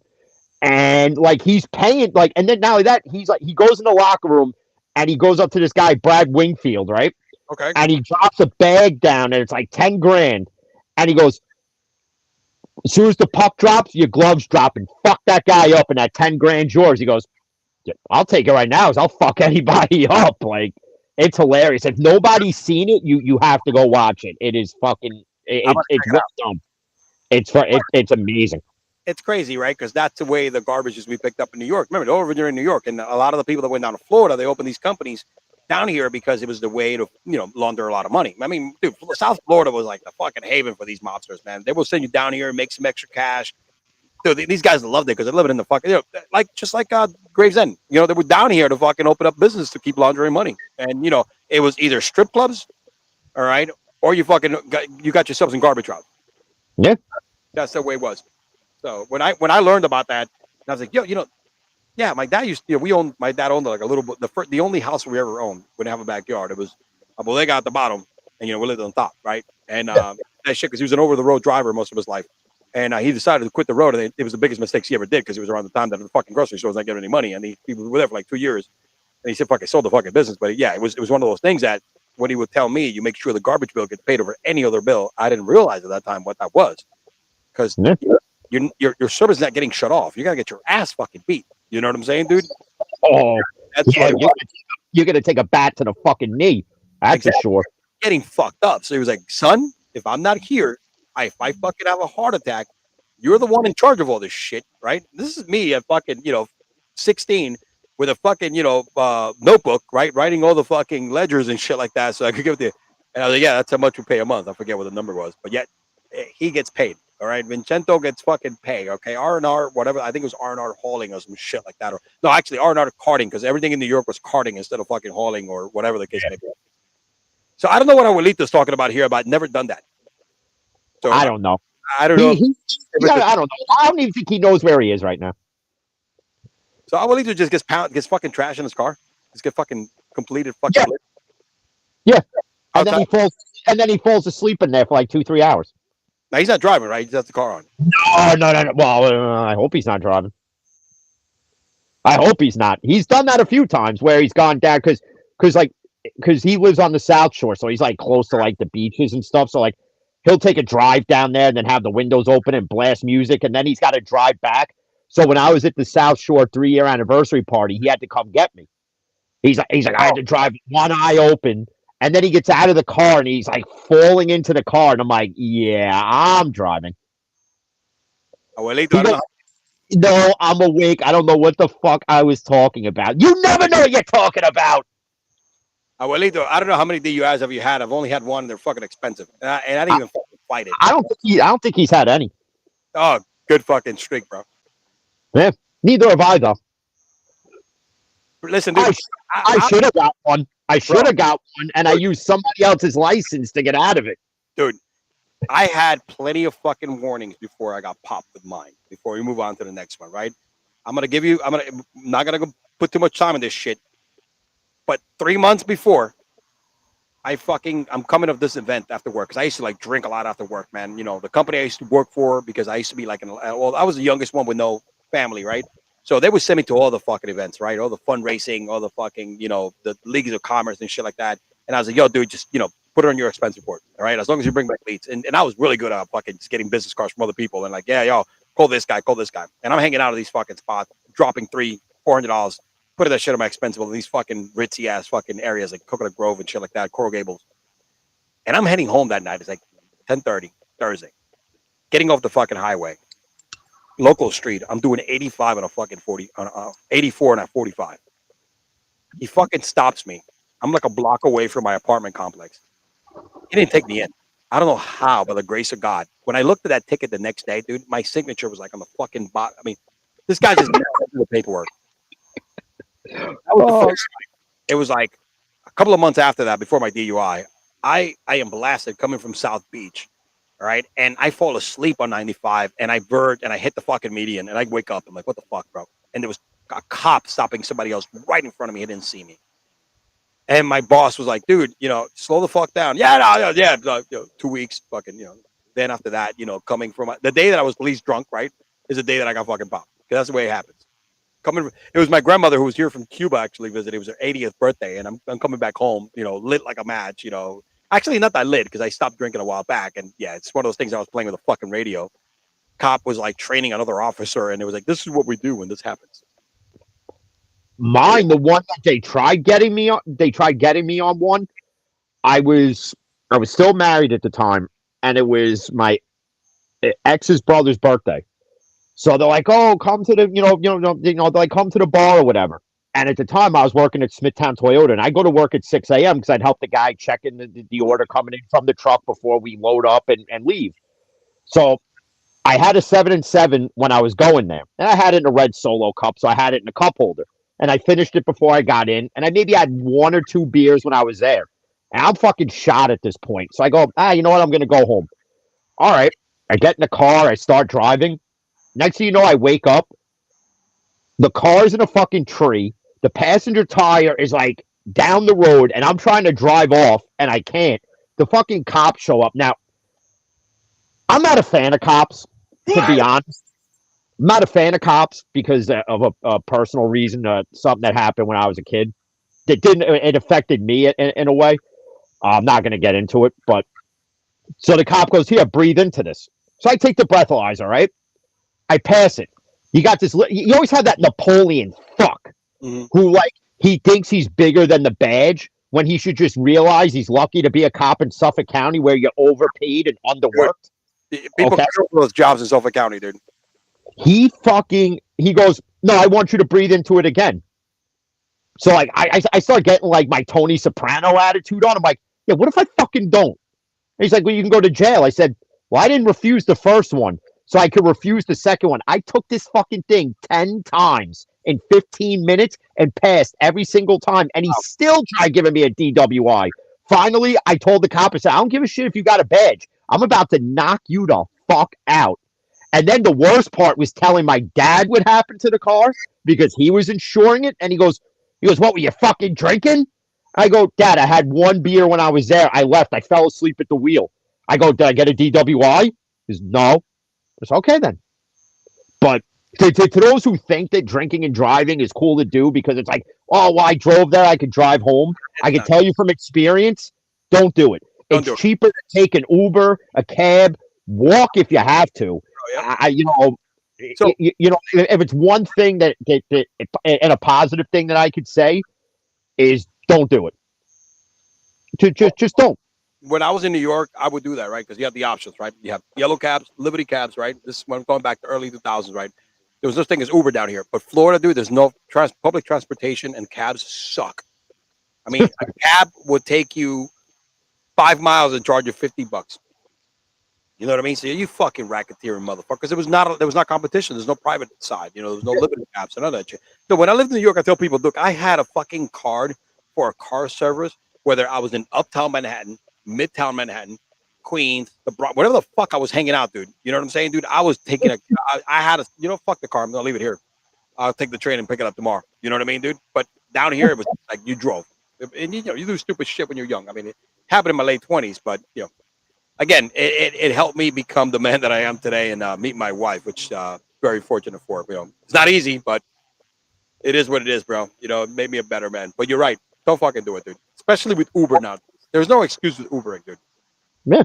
Uber is so much cheaper. There's really no excuse to it. Like, I know people like an ex-buddy of mine, he got one when he was 18. Then I was there for his first one in Nassau County. Then when I was in Suffolk County, there was an incident months before it with me and a cop at a Dunkin' Donuts where he's like, we go to Dunkin' Donuts at like 3 a.m. and I'm bombed. There's no donuts. So I'm like, how's there no fucking donuts? And there's a cop behind me. He goes, "Why don't you calm down?" I said, "Me calm down? You should be mad. There's no fucking donuts." And then whatever happened after that, This same cop pulls my friend over, claims it's for window tints. Now I'm bombed off fucking tequila because we went to the gas station down the block to get beer. So this cop winds up giving my friend a DWI because of me. Then asks me to drive the car home. And I'm like, my apartment at the time was around the block from where he pulled us over. So I look at him, I said, I'm drunk, not fucking retarded. I'm like, the car will sit here. I'll take the keys and I'll walk home. And he followed me to watch me go inside. But as soon as he pulled off, I went and got the fucking car. Yeah, And then I went driving around like a fucking asshole. yeah, that was smart. At least you were able to fucking, in your senses, to go walk somewhere. So Yeah. that's what you do. That's what listen, Uber, Lyft, fucking I have. walk. It's funny. You can compare both of them. Lyft most of the time is cheaper depending on the day and the new. I take both depending on the time of day. And I actually request. I look at the ride on both real quick. And there we go. This here's the winner. So what Lyft was actually drunk. That's why I said that. Oh. He's blasted. Yeah, I already knew that. Nah, he's having a good time. He's having a good time, bro. He's having a good time. Yeah. I probably should tell him he's got to go to work tomorrow, even though we're closed. Oh shit! Let him show up there. So hey, listen, let's recap the bets, boys and girls. We're gonna give you the 3 bets that we called out before we move on to the next segment. All right. So this is what we have. Ready, Jim? Let me go back and kind of recap the bets for our boys here, boys and girls. All right. First of all, the first game, which is Detroit against Green Bay. This is what we got on the books, right? 3-leg parlay, plus 22, plus 1224. Amon St. Brown, anytime touchdown. Take the under on the game and anytime touchdown on Dobbs. 4-leg parlay on this 49 on this Washington and Dallas game. I like the over on the game. We both do. Brian Robertson plus 130. He's one of the biggest offensive weapons. I think Brian Cook's going to find the end zone. Brandon Cook. I'm sorry, not Brian.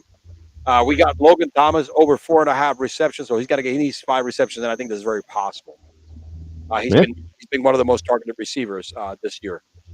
4-leg parlay on the last game. San Francisco take the spread -7. Zach Charbonnet, anytime touchdown scorer. Debo, anytime touchdown scorer, and McCaffrey, which he scores every fucking game, anytime scorer. So McCaffrey's going to be a giving.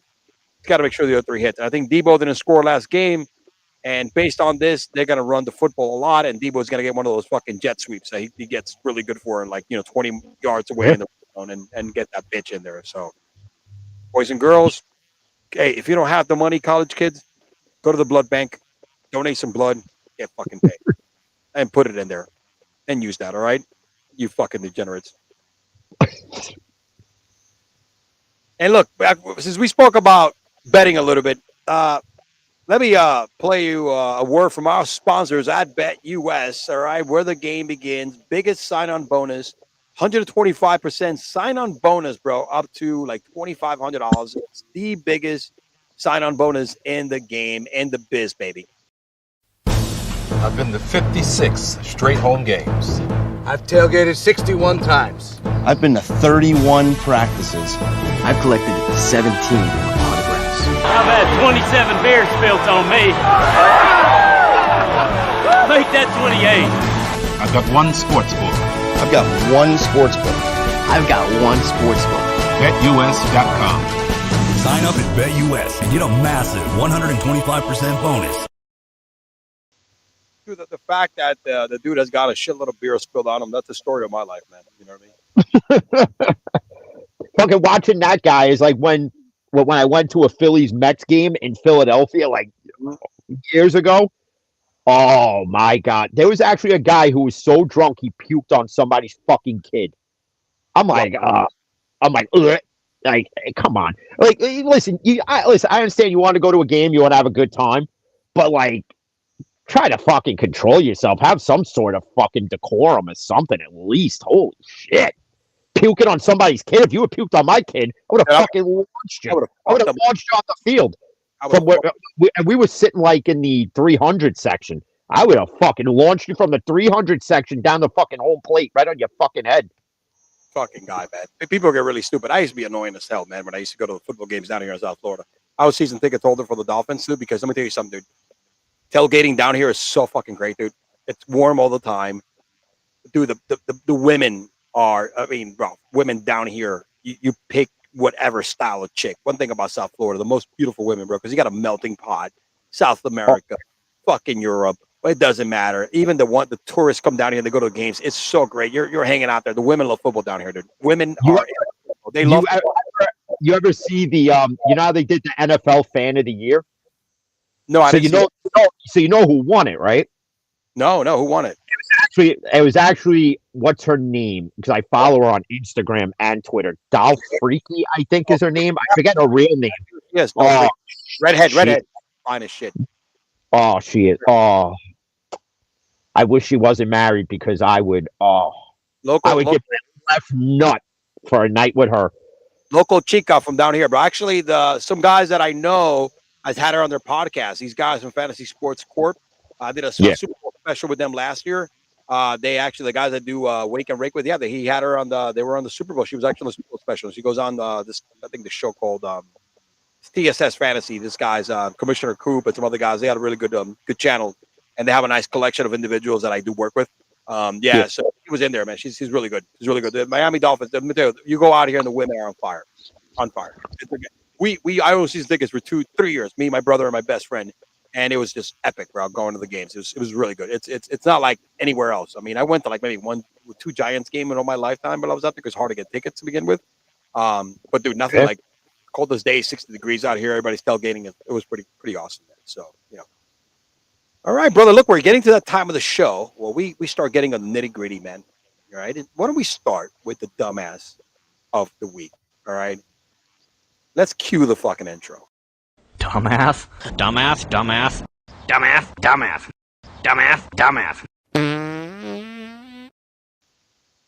Jim, I'm going to play the clip here for the dumbass of the week. Let's listen to this. It's actually, I put it on my TikTok and also my YouTube channel as a short, and it's getting a lot of fucking play here. So let me play the clip first. And of course, is our buddy Skips Bayless, who was owned by fucking Richard Sherman on this clip right here. Crazy about the Giants because they hip dropped him, and he said by the grace of God he survived the hip drop, and now we see Jordan Travis. What the problem is? What's crazy is the Geno Smith. Let me finish, Richard. I'm speaking. Thank you. I'll let you speak, but you're not speaking from experience. So stop raising your voice, Skip. Okay. Talk to me, Skip. All right. Are you gonna let me speak or not?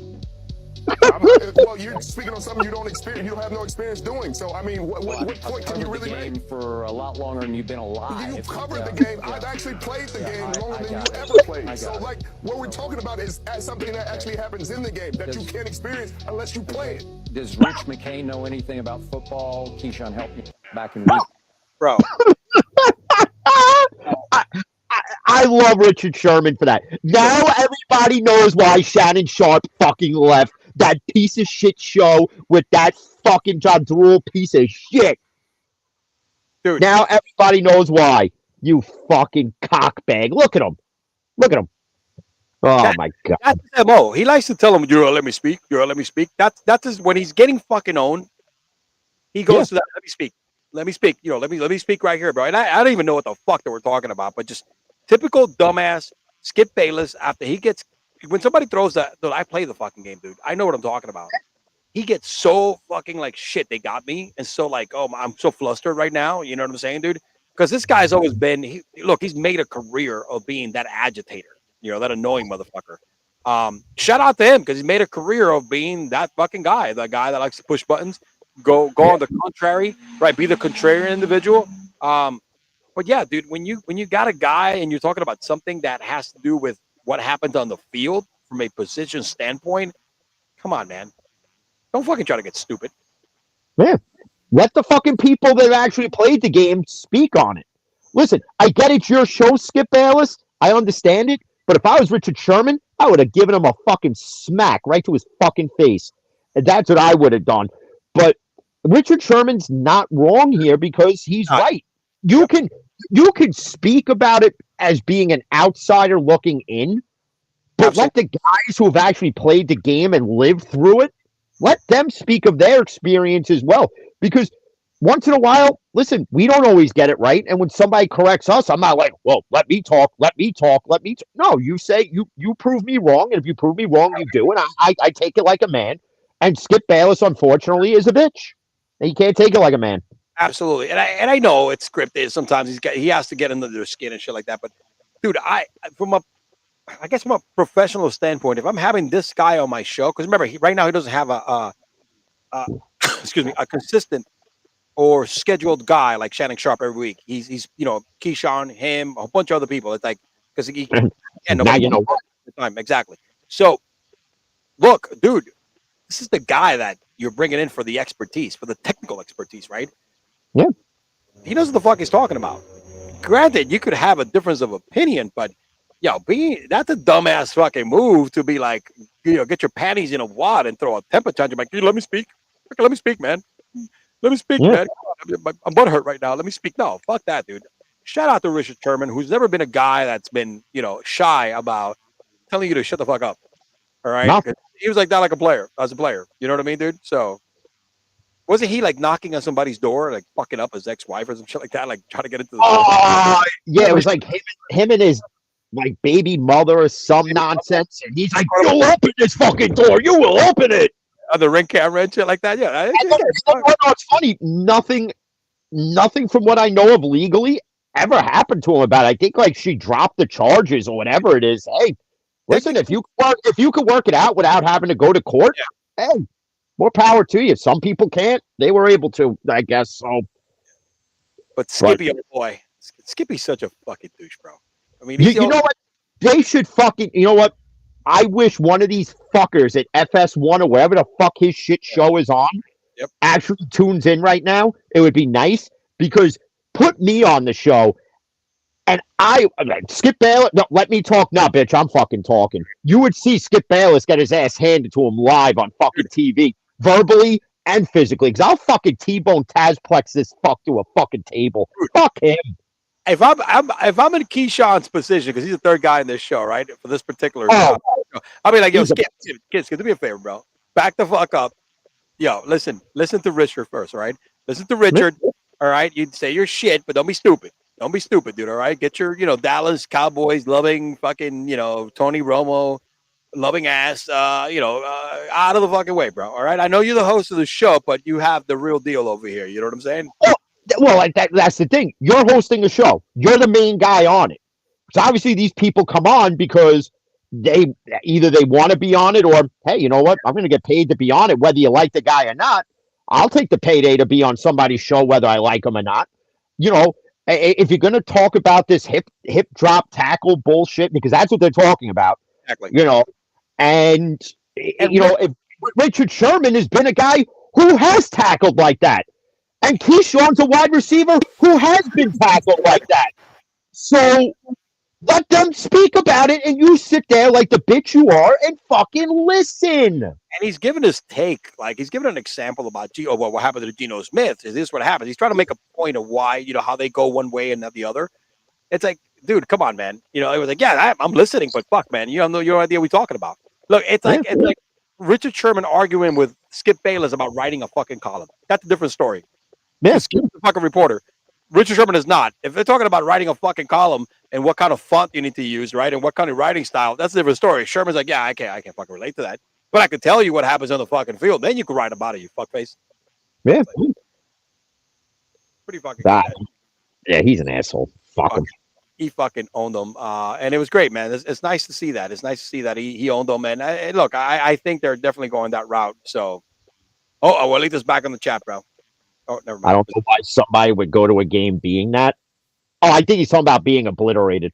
Yeah, that's true. A lot of people do, though, man. Which it is kind of stupid. After you have kids, it's definitely.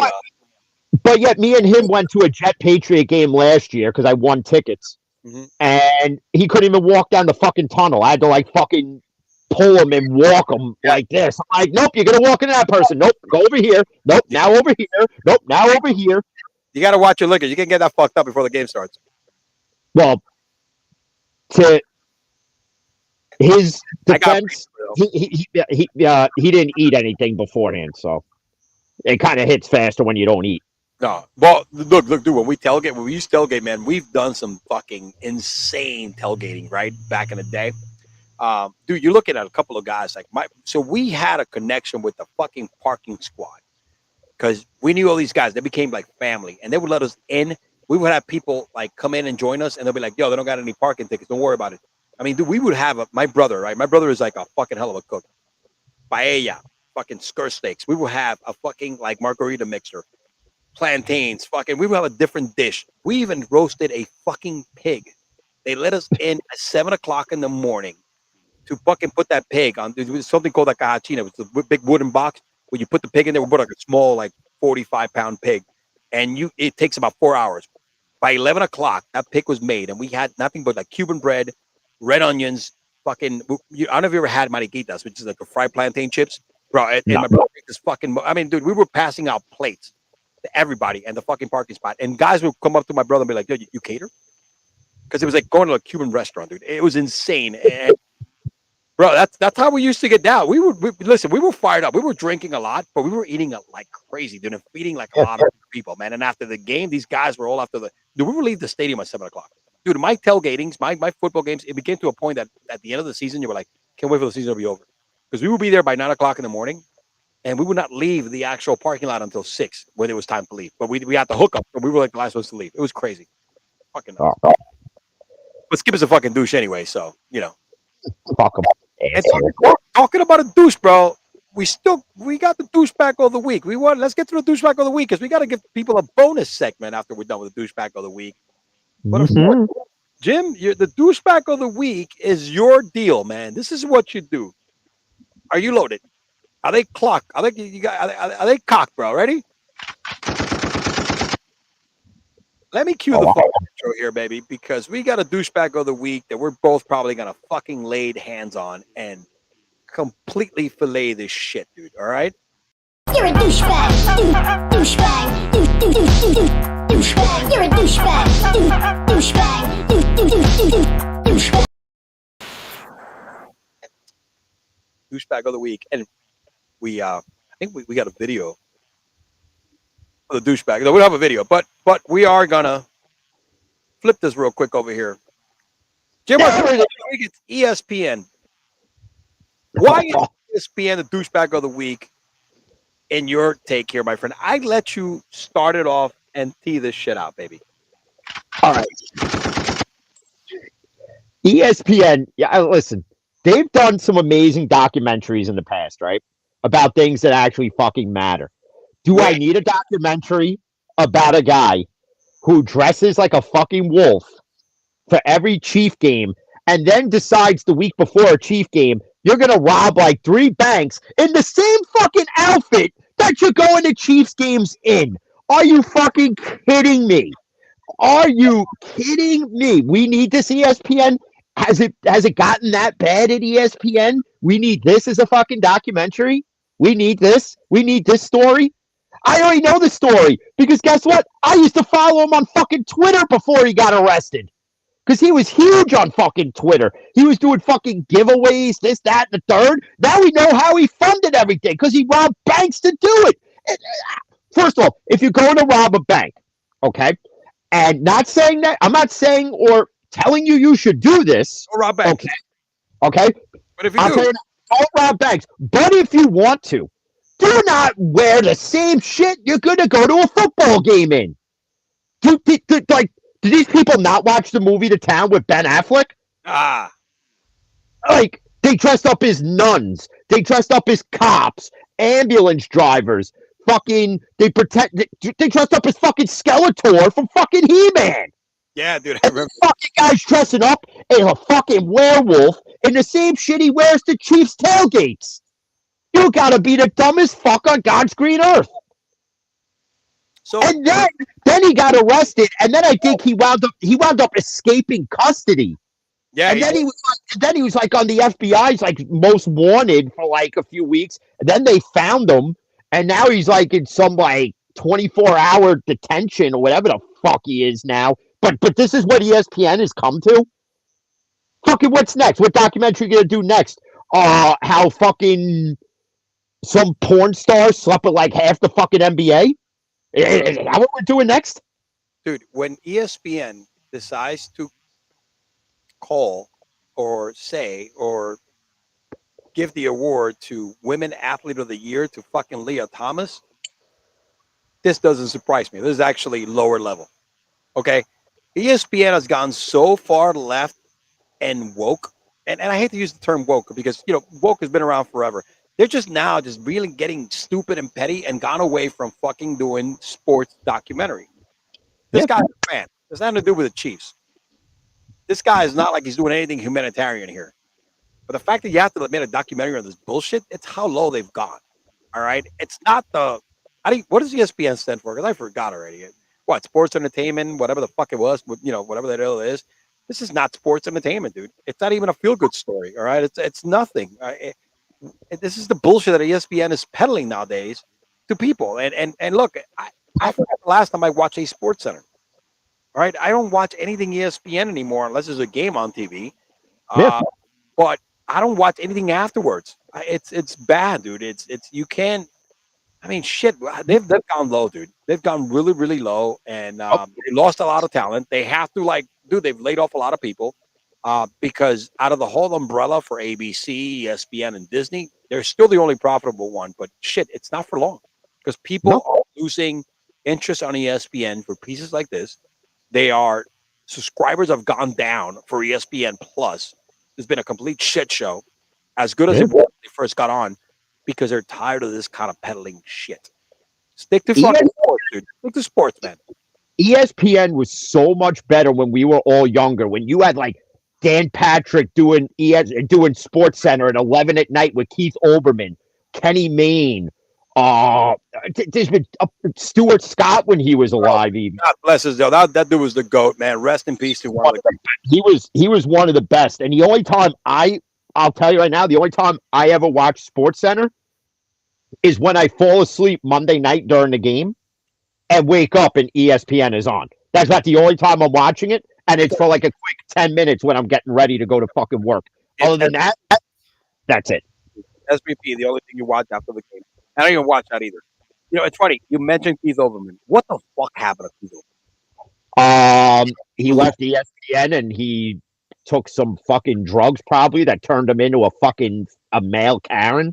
What the fuck is wrong with Keith Olbermann, dude?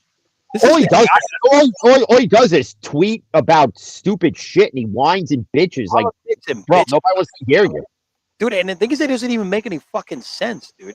You know what he is? And I really kind of, I love throwing this word around, and I'm going to just say it anyway. And if there's any female viewers watch, don't take offense to this. Keith Olbermann's a cunt. Yeah, it's a strong word, but ladies, we're not saying it because of you. We're saying it because of Keith Olbermann, who is a little bit. I mean, it's funny, when I watch this guy now go on his Twitter's rampage, on his fucking Twitter rampage, I'm like, dude, are you fucking kidding me, man? Get the fuck off Twitter. Yeah. There's something wrong with that dude. And nobody gives a fuck about Keith Olbermann anymore. No. That's the thing. Nobody gives a shit. I think I have him muted on Twitter now. Yeah, me too. I don't think I even follow. I don't think I follow him either. But yeah, you're right. I don't have him anywhere. It's funny because ESPN, right? Sports Center, back in the day, when you and I were probably our teen years and we would play hooky from school and stay home playing sick or whatever. Oh, yeah. Dude, I could watch the same fucking Sports Center that it was 7 a.m. to 12 o'clock. It was the same. Yeah. I'll watch a fucking 5 hours of the same shit over and over again because it was entertaining. Rich Eisen, right? The GOAT, fucking Stuart Scott. All right, fucking Van Pelt was good. I mean, shit, these guys were so great, man. And what the hell happened? It's so bad. It's so shit like this happened. Exactly. Doing fucking. This is like a fucking fluff piece. Yeah, it's just like you had nothing else in the world of sports has gone on in over 60 fucking years that we're choosing this is something to discuss. What? For what reason? For what? I don't care that Chiefsaholic jerk off here robbed banks. We don't need a documentary. In essence, what you're doing is you're giving him fame. I had to go to my Rocky Patel because the other one I finished. I didn't bring him back up, but I'm gonna roach this bitch down. But let me tell you something, dude. I don't know about you, man. This is my favorite fucking part of that cigar, of any cigar. That's good. Oh my God, I am crackhead in it right now. You know what I'm saying, dude? I am my freaking fingers are burning, dude. But guess what, man? This motherfucker, I am freaking Pookie, all right, from New Jack City, beaming up Scotty right now. You know when he fucking taking the crack, right here, bro. I am Chris Rock right now, fucking Pookie in it right now. This shit right here, dude, is heaven, dude. Heaven, bro. All right, this is. Half these kids that watch us probably don't even know what the fuck New Jack City is. And if you don't, it's probably on Max, or it's probably on Hulu, or fucking, or Netflix. You'll find it. Or even if it's on Tubi and you have to watch it with the commercials, it's there. Watch it and you'll understand. It's so worth it, bro. I mean, come on, bro. It is so fucking worth it, man. Really? Yeah, it's I'm telling you, man. Yeah, so that's when ESPN was actually fucking, watchable back then, right? It was during the New Jack City era, bro. Oh, yeah. Fuck this guy. I remember sitting in the living room watching ESPN, and like my mom would come out and be like, "Weren't you just watching this an hour ago?" I go, "Yeah." She goes, "So you already saw these highlights?" Yeah, but I went to the bathroom. I might have missed something, so now I gotta watch it again. Dude, it was your only source of sports data, too. You know what I'm saying? Apart from newspaper. So yeah. You watch all this shit. Dude, I used to regurgitate this shit with my boys the next day. You know what I mean? Talking about the game. Talking about this guy. That's how I used to get all my fucking info. So yeah. Absolutely. Now you don't need ESPN for it because you literally have a million different outsources to gather your information. So, ESPN is losing the battle to that. It's like when Blockbuster lost the battle to Netflix. Yep. I mean, look, it's so with more reason, you want to put better fucking pieces out there. Yeah. I mean, dude, talk about, there's a lot of journeys out there, but why are you doing a fucking documentary on fucking Brock Purdy, right? Why are you doing some shit? You got a lot of shit out there, man. I mean, even fucking Tommy DeVito, it's probably a better thing to do, man. So I'd rather watch the Zach Wilson documentary than this shit. I'd rather. Oh, God. Hey, he hung in there, man. He hung in there tight. Yeah, it's his bedtime. He's gonna bring the dog upstairs, and then he's gonna wake up in about an hour and take her outside again because that's what she does. Because she's a demanding little bitch. I hope he doesn't put peanut butter on his balls, and that's a lick it. He's drunk. Who knows? hey, crazy, abuelito loco. Thank you for tuning in, my friend. All right, this is like the It's almost like we had a guest without the guest actually being on camera. Exactly. Listen, dude, when you never told me this guy's name was fucking Robert Pritchard. I thought he was Puerto Rican when you said abuelito loco. I was like, oh shit,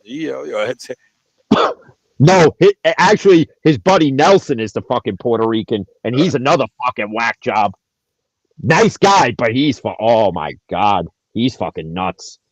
He's a great guy though, but he's out there too. Oh God.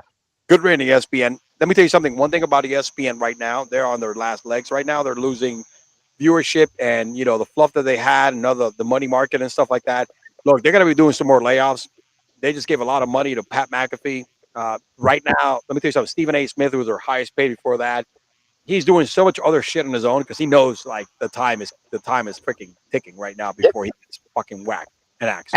And Stephen A. Smith makes money off his name alone because he's that well known that he could leave ESPN and say fuck you and go work anywhere else and make more money than what ESPN is going to pay him. He could go to FS1 and make more money than Skip Bayless. As a matter of fact, they should replace Skip Bayless on his own show with Stephen A. Smith. Hey, just like when they started, right? Stephen A. and Skip Bayless and ESPN. That was the original First Take / fucking whatever, Undisputed, whatever the hell you want to call it. It's the same fucking show. And that's the other issue with ESPN. When you had that fucking jerk off Max Kellerman with some of the worst NBA takes I've ever heard. I'm like, nah, dude didn't just say that. He ain't saying that this guy's better than Kobe, or that this guy's better than Jordan, or that this guy's better than Nitton. Oh no, you didn't just say that, and that's where you lose credibility, bro. Listen, I used to be a Max Kellerman fan because I'm a big boxing guy, and when he was in HBO, when he used to do the fights on HBO, all right, with my guy, what was his name, man? He used to fucking kill. David Letterman. Not David Letterman. What was it? Max. What was the fucking old guy, man, that would go after? Letterman was his last name, right? I think it was his last. Come on, I can't forget him. He used to go ham on Floyd Mayweather. You remember that one time he goes, Floyd, if I was 10 years younger, I will whip your ass. You know what I mean? Because I forget his fucking deal. They were great together. He knows boxing. He should have started. Floyd Mayweather is actually boxing again. For those who don't know, yeah, he's fighting John Gotti Jr.'s kid again. If anybody watched the first one, this thing ended, and I think this was rigged on Floyd's part, because so John Gotti III and Floyd Mayweather, it's like this, John Gotti III is like a huge Mayweather fan, and he always wanted to box him. Yep. And for those who don't know, John Gotti III started in MMA, and he was good in that, and then he transitioned to boxing. All this kid does is he trains and trains and trains all year round. This is all he does, is he eats, sleeps, breathes, shits, fighting. And he's great at it. And he's great. And so it's like whatever round it was, and Floyd saying something, and then Gotti says something back, and the ref goes, no, and stops it. And John Gotti III just launches the ref and goes at Mayweather and led to this huge fucking scrum in the ring. Gotti is trying to fight everybody on Mayweather's team at this point. And now they're going to fight in Vegas, I think it is. Okay. I'm telling you right now, exhibition or not, I can't stand Floyd Mayweather. I want Gotti to knock him the fuck out. First round, just come out and just fucking cold clock him one right on his fucking jaw. Because this would be better than when Logan Paul fought fucking Mayweather. That's for sure. Yeah, it is. The one thing about Floyd, man, you give him credit, bro. I'll give him credit for he's got one of the best boxing records ever. But I just hate. He has this I don't know what to call it. It's just when something just irks you, but you can't describe how it does. But it's just I fucking just hate this guy. He just gives you that vibe, and you just want to choke him. That's what Floyd Mayweather is to me. Fought all these fighters he waited so long to fight Manny Pacquiao and fought him at the right time. Right? Yeah. He never wanted to. He fought Canelo when he was 21 years old. Right, did not take him anywhere afterward. He dodged these guys, and he picked the right fights. So it's more of a fight making than anything else. But the thing is this: can you knock him for it when there's a huge payday? No, you can't. Look, from a business point, he's brilliant. But if you're going to be in that type of sport and combat fighting, whether it's MMA or boxing, don't you want to prove you're the best of the best? So you fight the best of the best. De La Hoya was already washed up, and De La Hoya gave him a hell of a fight. You know what I mean, dude? De La Hoya fought that fight. He was De La Hoya was high on fucking. He was doing so much coke, it's not even funny, and he was over the hill. So, and cross dressing at one point too. Exactly, on high heels and fucking red bottoms and shit. But I'll tell you this thing, bro. So we get off this boxing thing. What was the name of this guy, man? My boy from back in the day, the Mexican fighter who used to fight every other week. Oh shit, Julio Cesar Chavez in his prime. Floyd Mayweather in his prime. I think fucking Julio Cesar Chavez would have fucking eaten his lunch. Yep. Prime Cesar Chavez, when he fucking whoever you put in, he fought everybody and then some, because he would always have tune-up fights before the big fight. I mean, that dude was 85-0 at one point. You know what I mean, dude, and fighting everybody. One of the stupidest things I've heard, and I think it was Jake Paul, said that he would actually box Mike Tyson. Now, Mike Tyson in his prime was one of the hardest hitting boxers there was. Mm-hmm. Then we know Mike Tyson, dude, look, listen, but Tyson now, I think that'll be fuck up a lot of people still. Tyson now, the last time we saw him fight was with that exhibition thing with Roy Jones Jr. Roy Jones Jr., right? I think Tyson now is a better fighter than anybody he's faced, right? I mean, he lost Tommy fucking Fury, who's a fucking D-level fighter, right? And he has a little bit of boxing skills. I would love to see that. If that's a great marketing ploy. I think if he ever wants to draw hands, he should offer Mike Tyson $10 million to fucking do an exit. That would be great. And Tyson will fucking take it. He doesn't give a fuck. he would not give a shit. Yeah, Man, I don't even know what the fuck he's typing at this point. He's just typing. I'm not putting it up there. But yeah, Abuelito, we appreciate the support though. So Jim, let's end up this right here. You know, I told you we might make this into a segment, right? Because we kind of like ended up last week with that crazy ass chick out there screaming, and it's something like you know how it is, bro. When we go on social media and TikTok and Twitter, well, you kind of and I know this, right? When you go to TikTok and you're scrolling and fucking scrolling, you kind of go to this rabbit hole, all these fucking videos, man. And we got about that we're gonna show here and react to. They're pretty fucking funny. Some of them are, and I got another one for you that just popped up today. It's probably a fake. You don't know about this one yet because I forward you and I forward each other videos all the time. But we got to leave that one for last because I have to go like on my wife's account because I forwarded to her and I said, "Yo, this has to be fake." But we got to start with some of the ones that you and I have seen and react to this shit. Let's start right. This fucking, look, the internet is fucking undefeated. This guy is fucking hilarious. I'm gonna hit play. Ready? And if the audio fails, let me know. But I don't think it will because we tested out already. Ready? This is this dude. His name is Nicky Scarlota. He's a big, Tommy Cutlass is it's AIM, right? It's ready. This is great. I think they posted this on Sunday, right after the fucking Tommy DeVito, who we'll talk a little about more of him, but this is pretty fucking funny. Tommy DeVito, let me tell you something, you chicken cutlet eating motherfucker. You did good. You did good. Hey, Zach Wilson, let me tell you something, you Taylor ham eating bastard. You suck. He's not even Italian like Tommy Cutlet. This guy's garbage. That guy Zach Wilson, they benched him because he's not Italian. That's why they benched him. He's not Italian. Tommy DeVito. Bro, what the fuck? I mean, yo, listen. You know what's crazy? Tommy DeVito right now he is having, out of all the three Giants quarterbacks that have fucking played this season, Danny Dimes, Tyrod Taylor has put the best 2 games from a statistical standpoint, even though he got his ass kicked in Dallas. We knew that. But this guy has 5 fucking touchdowns in 2 games. He threw That's 2. all Zach Wilson's gotten like 10. Yeah, no, Zach, I think we put up his numbers the other day. Zach has like I think overall in the season, he got 5 I think altogether, and like 9 6. And he's played like 6, and he's played like 6 games.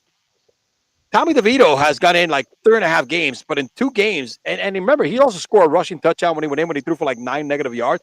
He has more touchdowns combined than any other Giants quarterback, more than Danny Dimes, more than Tyrod Taylor.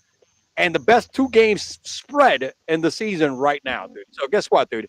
This fucking guy right now, this guy's hitting the nail, bro. Let me tell you something, you chicken cutlet eating motherfucker. You did good. You did good. Hey, Zach Wilson, let me tell you something, you Taylor ham eating bastard. You suck. He's not even Italian like Tommy Cutlet. This guy's garbage. That guy Zach Wilson, they benched him because he's not Italian. That's why they benched him. He's not Italian. Tommy DeVito. Bro, fucking unbelievable. Wow, it is insane, dude. It is. These guys are fucking funny, dude.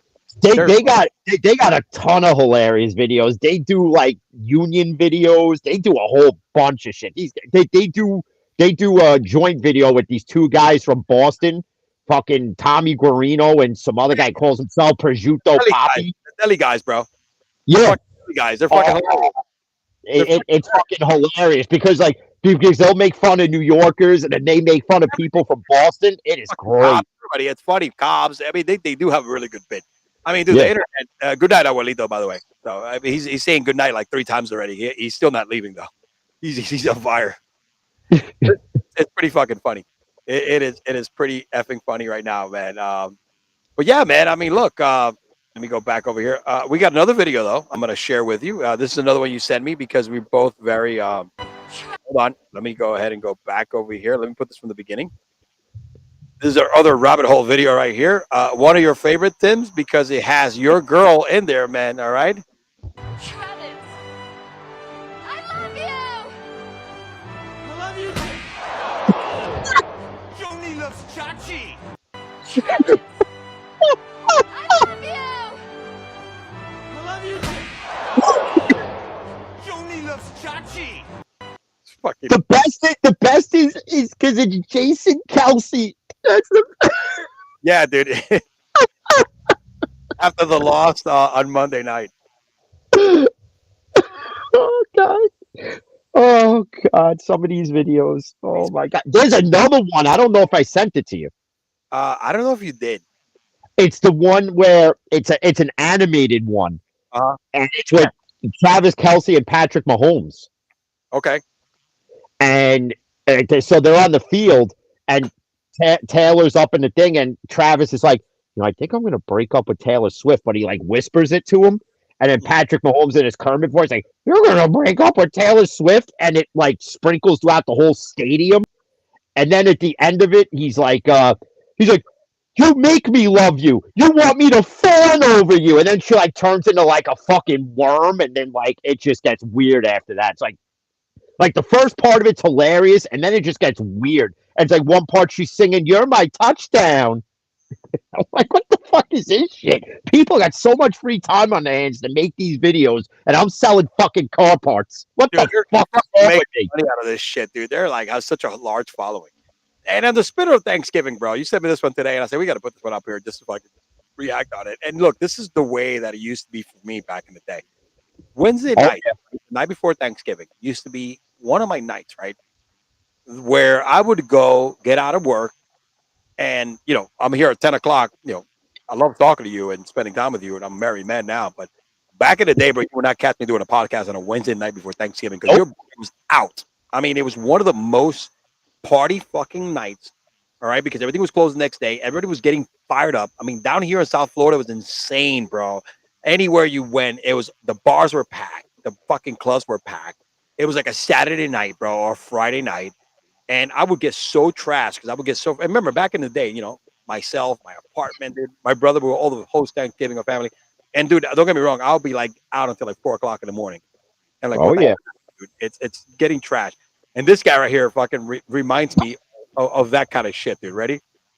Fucking Jaeger bombs, Jaeger bombs, Jaeger bombs, fucking Jaeger bombs, Jaeger bombs, Jaeger bombs.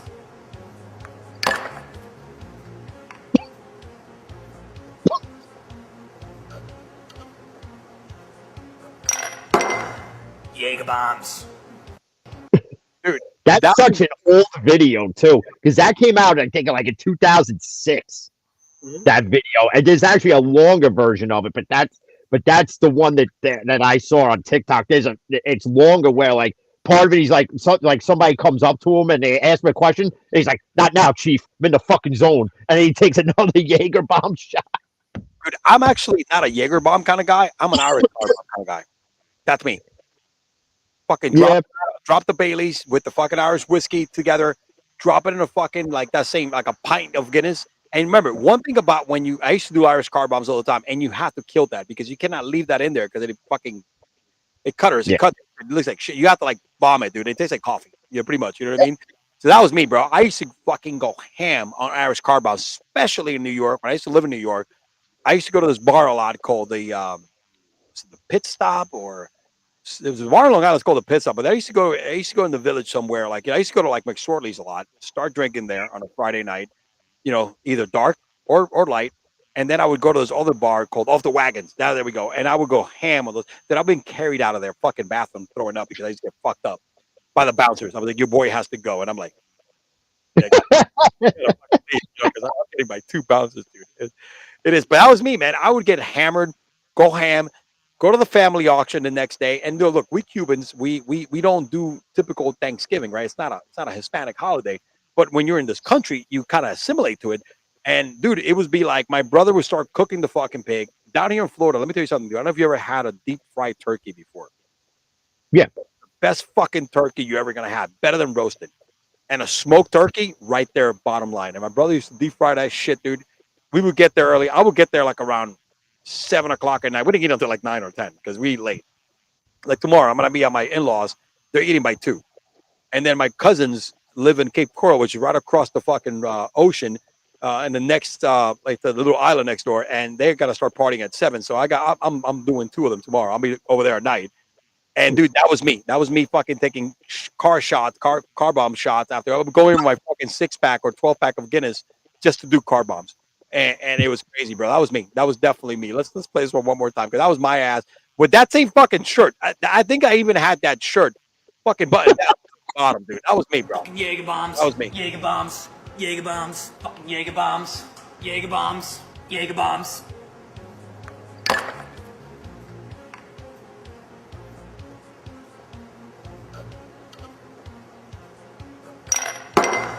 Jaeger bombs. Bro, what a better video than wear your sunglasses at. What a better song than wear your sunglasses at night, dude. Right? Also, fucking classic, dude. Absolutely classic, dude. Oh, that's when bars and clubs used to play good music, not this mumble shit now. That's true. That's true, bro. That is true. And I mean, yeah, and I'm gonna play one last one. You know, look, dude, I don't do a lot of politics and shit, but this one here, when I saw it today, and it inspired me with your tweet yesterday about Joe Biden. And this happened just to, like, you know, it happened. I got to scroll here because me and my wife share a lot of videos to each other. Hold on a second. I got to scroll down, but it inspired me to share this. I'm like so out of it. Hold on a second. Let me get to the top here. Oh shit, man. I got to scroll down here because I share a lot of videos with my wife. This one was hilarious. I asked my wife, this has to be fake. And I know it's fake. But hold on a second. Boom, right here. Hold on a second, man. Shit. I got so many videos that I share with my wife that it's pretty fucked up here. Hold on. Oh, it was hilarious. This dude was doing a prayer or something like that. Hold on a second. And I know somebody cropped this in here. Hold on. Let me just go back to the bottom here. There we go. All right. So I'm going to put this one here. Hold on. I found it. I finally found it. Let me share the video. This is fucking hilarious, actually. Whether you're a Republican or a Democrat, or you vote, or whatever the fuck it is, this is pretty fucking funny. I don't care who you are, whichever side of the fence you're in. All right. Let me see. You see it right there? Let me go back. Yeah. And let's go. So anyway, please get rid of Joe Biden and bring back the real president, Donald J. Trump. Amen.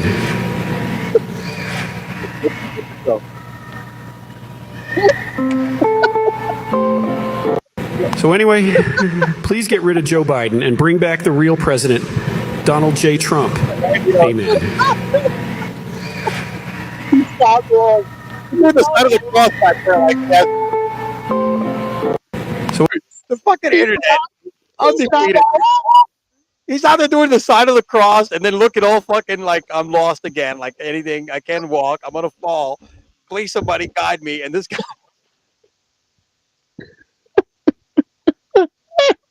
In the spirit of Thanksgiving, bro. Let me maximize the screen here. Let me play it again one last time. Ready? So anyway, please get rid of Joe Biden and bring back the real president, Donald J. Trump. Amen.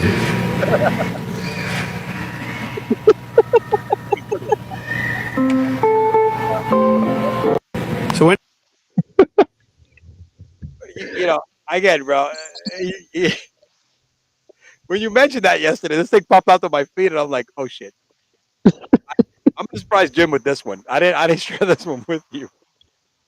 Oh my god, he's not wrong. Please bring back Trump, please. I'm not a political guy, but please. Oh Dude, my listen, god. I know how my 401k looked like before this fucker took office. Right? It's very simple. I looked at it, and as a 45-year-old man who. Shit, I won't be able to retire to 65. That shit ain't gonna happen, dude. I'm gonna die at Walmart. Like, welcome to Walmart. Not gonna fuck. I won't be able to afford shit after I retire from my job, right? So I could get the fucking benefits. Oh my gosh, dude. It's like I saw this. I'm like, yeah. This guy right here is asking, please bring back Donald Trump. I mean, oh man.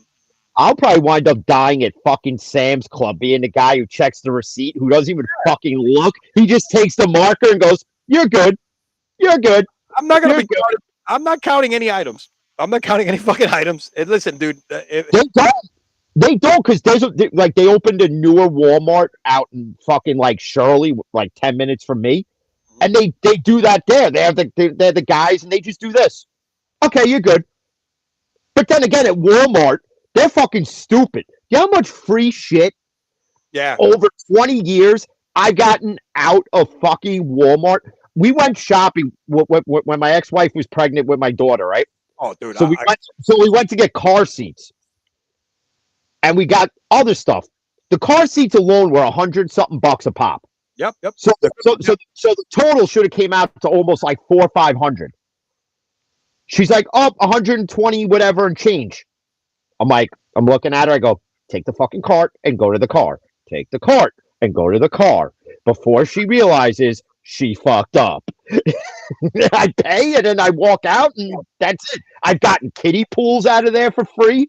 Listen, I don't consider it stealing if you're dumb enough not to fucking scan it. You're an idiot. You're an idiot. And the funniest part is that if like their security department came to me and said I stole it, no, motherfucker, you have me on camera paying. You have a fucking cashier that is fucking stupid and obviously can't see. It's not. How do you not see in a cart fucking 2 car seats on top of whatever the fuck else is in the cart? You're an idiot. And nowadays there's so many self checkouts, dude, for less than for Express. That's where I go. I think I was personally responsible a little bit of fucking bankrupting Babies R Us. Bankrupting Babies R Us, because I remember when I had my second kid. Both of my kids had severe reflux, bro, and we like fucking carried both of them for like 6 months because we couldn't lay them down. And I bought every fucking swing, Mama Roo, 250, 300, and I would return that shit with my kid. I've thrown up on it like 5 fucking times or 6 because it didn't work. And I'm taking this shit. This is a $250 item. I'm cleaning and putting it back in the fucking box, dude. And my wife is like, I can't, morally, I cannot do that. Watch me. Watch me. I had gift cards, and when they knew they were going bankrupt, we gotta go shopping because we got like $500 of fucking gift cards that we need to spend when these motherfuckers are going out. And I'm out there like buying a bunch of shit, dude, that I'm reselling afterwards. I mean, it's like it's insane, dude. Yeah, man.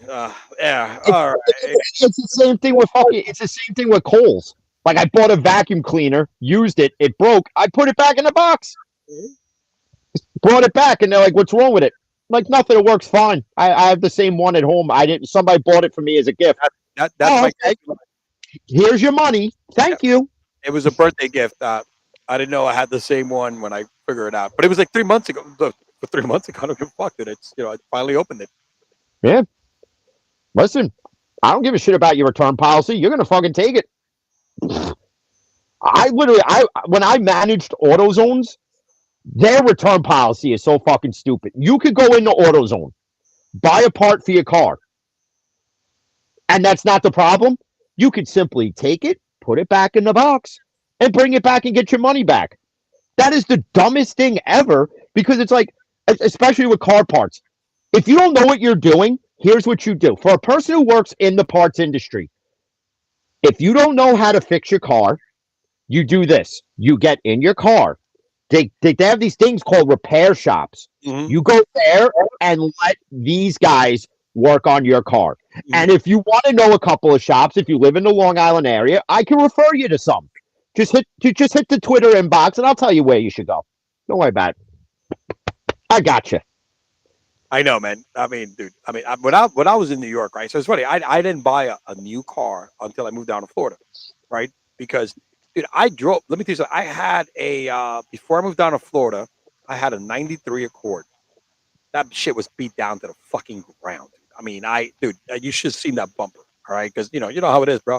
When I'm hanging out, I'm fucking fitting that bitch in a parking spot that my shit doesn't fit. But I am going in there, and yep, my bumper. It was a green car, and my bumper was like white. All right, motherfucking, kissing bumper. You know what I'm saying, dude? And when I moved down here, I drove that bitch for like about a year. I mean, my AC stopped working. I said, shit, I got to get a new car because of fucking in Florida. And, dude, I remember I specifically would go like junkyard left and right. My car was nothing but junkyard parts. That's what I did. I would go to the junkyard back then that was in front of Shea Stadium, right? You know what I mean? And I would spend 2 hours negotiating with everybody, going around and driving around, and I need a new catalytic converter. What do you got?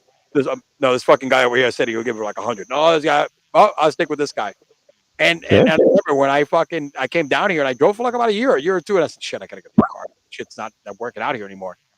And I never owned a brand new car when I lived in New York. And I said to myself, I would never buy a brand new car. I would buy a used car, and I'm talking about not like a used car 2 years old. I'm fucking buying shit like 10 years old or 5 because it's just not worth it, man. I mean, dude, I went through tie rods like there was no tomorrow. You know what I mean? All the fucking potholes I used to hit.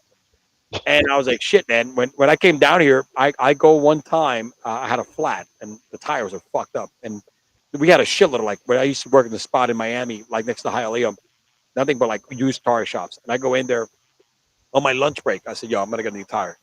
I need a used tire. I was like, and I'm with one of the operations manager.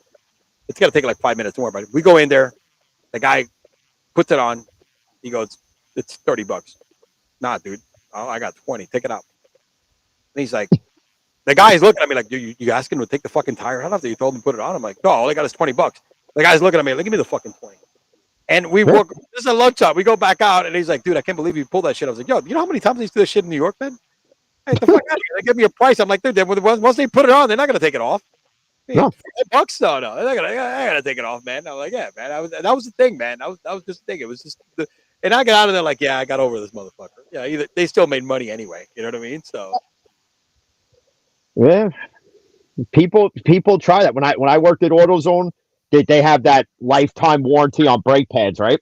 Shit, yeah. So I was filling in this store in Mastic, and it's like 5 to 10 o'clock at night because they didn't have a closing manager. So they're like, Jim, can you just? I'm like, yeah, I'll do it for you. So this guy comes in, and Mastic's like a real like hood area. Yeah. So this guy comes in, it's 5 to 10, and he goes, yo, I got to warranty these pads. I open up the box, it's fucking dust. I go, bro, I'm not warrantying this shit. He goes, well, it's limited lifetime. I said, yeah, not fucking dust. Yeah. It's literally you could take the rest of the pad and do this, and it's like crinkling and dusting all over the place. So he's like, well, you have a warranty. I go, yeah, that's when it's like close to metal. Like there's things within the warranty that you just voided, like all of them. So, he's got to get all fucking, he's got to pull the tough guy out. He's like, do you know where you are? And, and I'm a wise ass. So I'm like, yeah, I'm in fucking Mastic. Thanks, MapQuest, for fucking letting me know where the fuck I am. And then he's like, yo, what time do you close? I'm like, nowish. Yep. And he goes, I'm going to be back in 15 minutes because, yo, you ain't about that life. I was like, bro, you talk a big game. Like, those who don't talk do. You just talk. I'm like, you ain't going to do shit. I'm like, bro, I'll be outside at 10:15. I was like, pull up then and let's see what happens. I'm standing out there. It's 10:15. I go, yeah, this fucking punk pussy ain't fucking showing back up. Then I see him when I'm running one of the other stores that they had me take over to fix their mess. And he shows up again. He walks in. He's trying to pull the same thing. He's seeing me. He goes, yeah, I'm going to need new pads. I go, yeah, you're going to be paying for them. And he looks at me. He goes, oh, shit, it's you. I go, yeah, bitch. What happened to being about that life, asshole? Yeah, you ain't about it now, are you? Yeah, fucking sold Poppy a fucking brake pads, right? You can sprinkle the fucking dust on top of that shit. See, I'm not a guy like when you give me a manager position, I don't let the title dictate me. Like I'm still the same guy, whether I'm upper management or I'm fucking mid-level management. It's the same. Like I don't treat nobody different than how I would have been treated. But like when people like that come in, I just love throwing my fucking weight around. I'm like, well, I'm the manager, so guess what? I ain't doing it, bitch. Fuck you. What? Oh man, great fucking stories over here, man. Hey man, not a better way to fucking close Thanksgiving Eve, bro, with a fucking brake pad story, all right, bro? Or story. That's all we got, bro. Listen, we might have something. I think I need to create an intro video for this segment where we fucking react to somebody's funny ass shit videos, bro. Yeah, I think so, man. I think, we always come up with some good segments. We do, man. Listen, we appreciate everybody that watched today, who watched last Saturday. We got some good feedback as well. Shout out to the crazy abuelito for just drunken madness over here today. Oh man, we really this shit went off the rails like 20 minutes in the fucking show.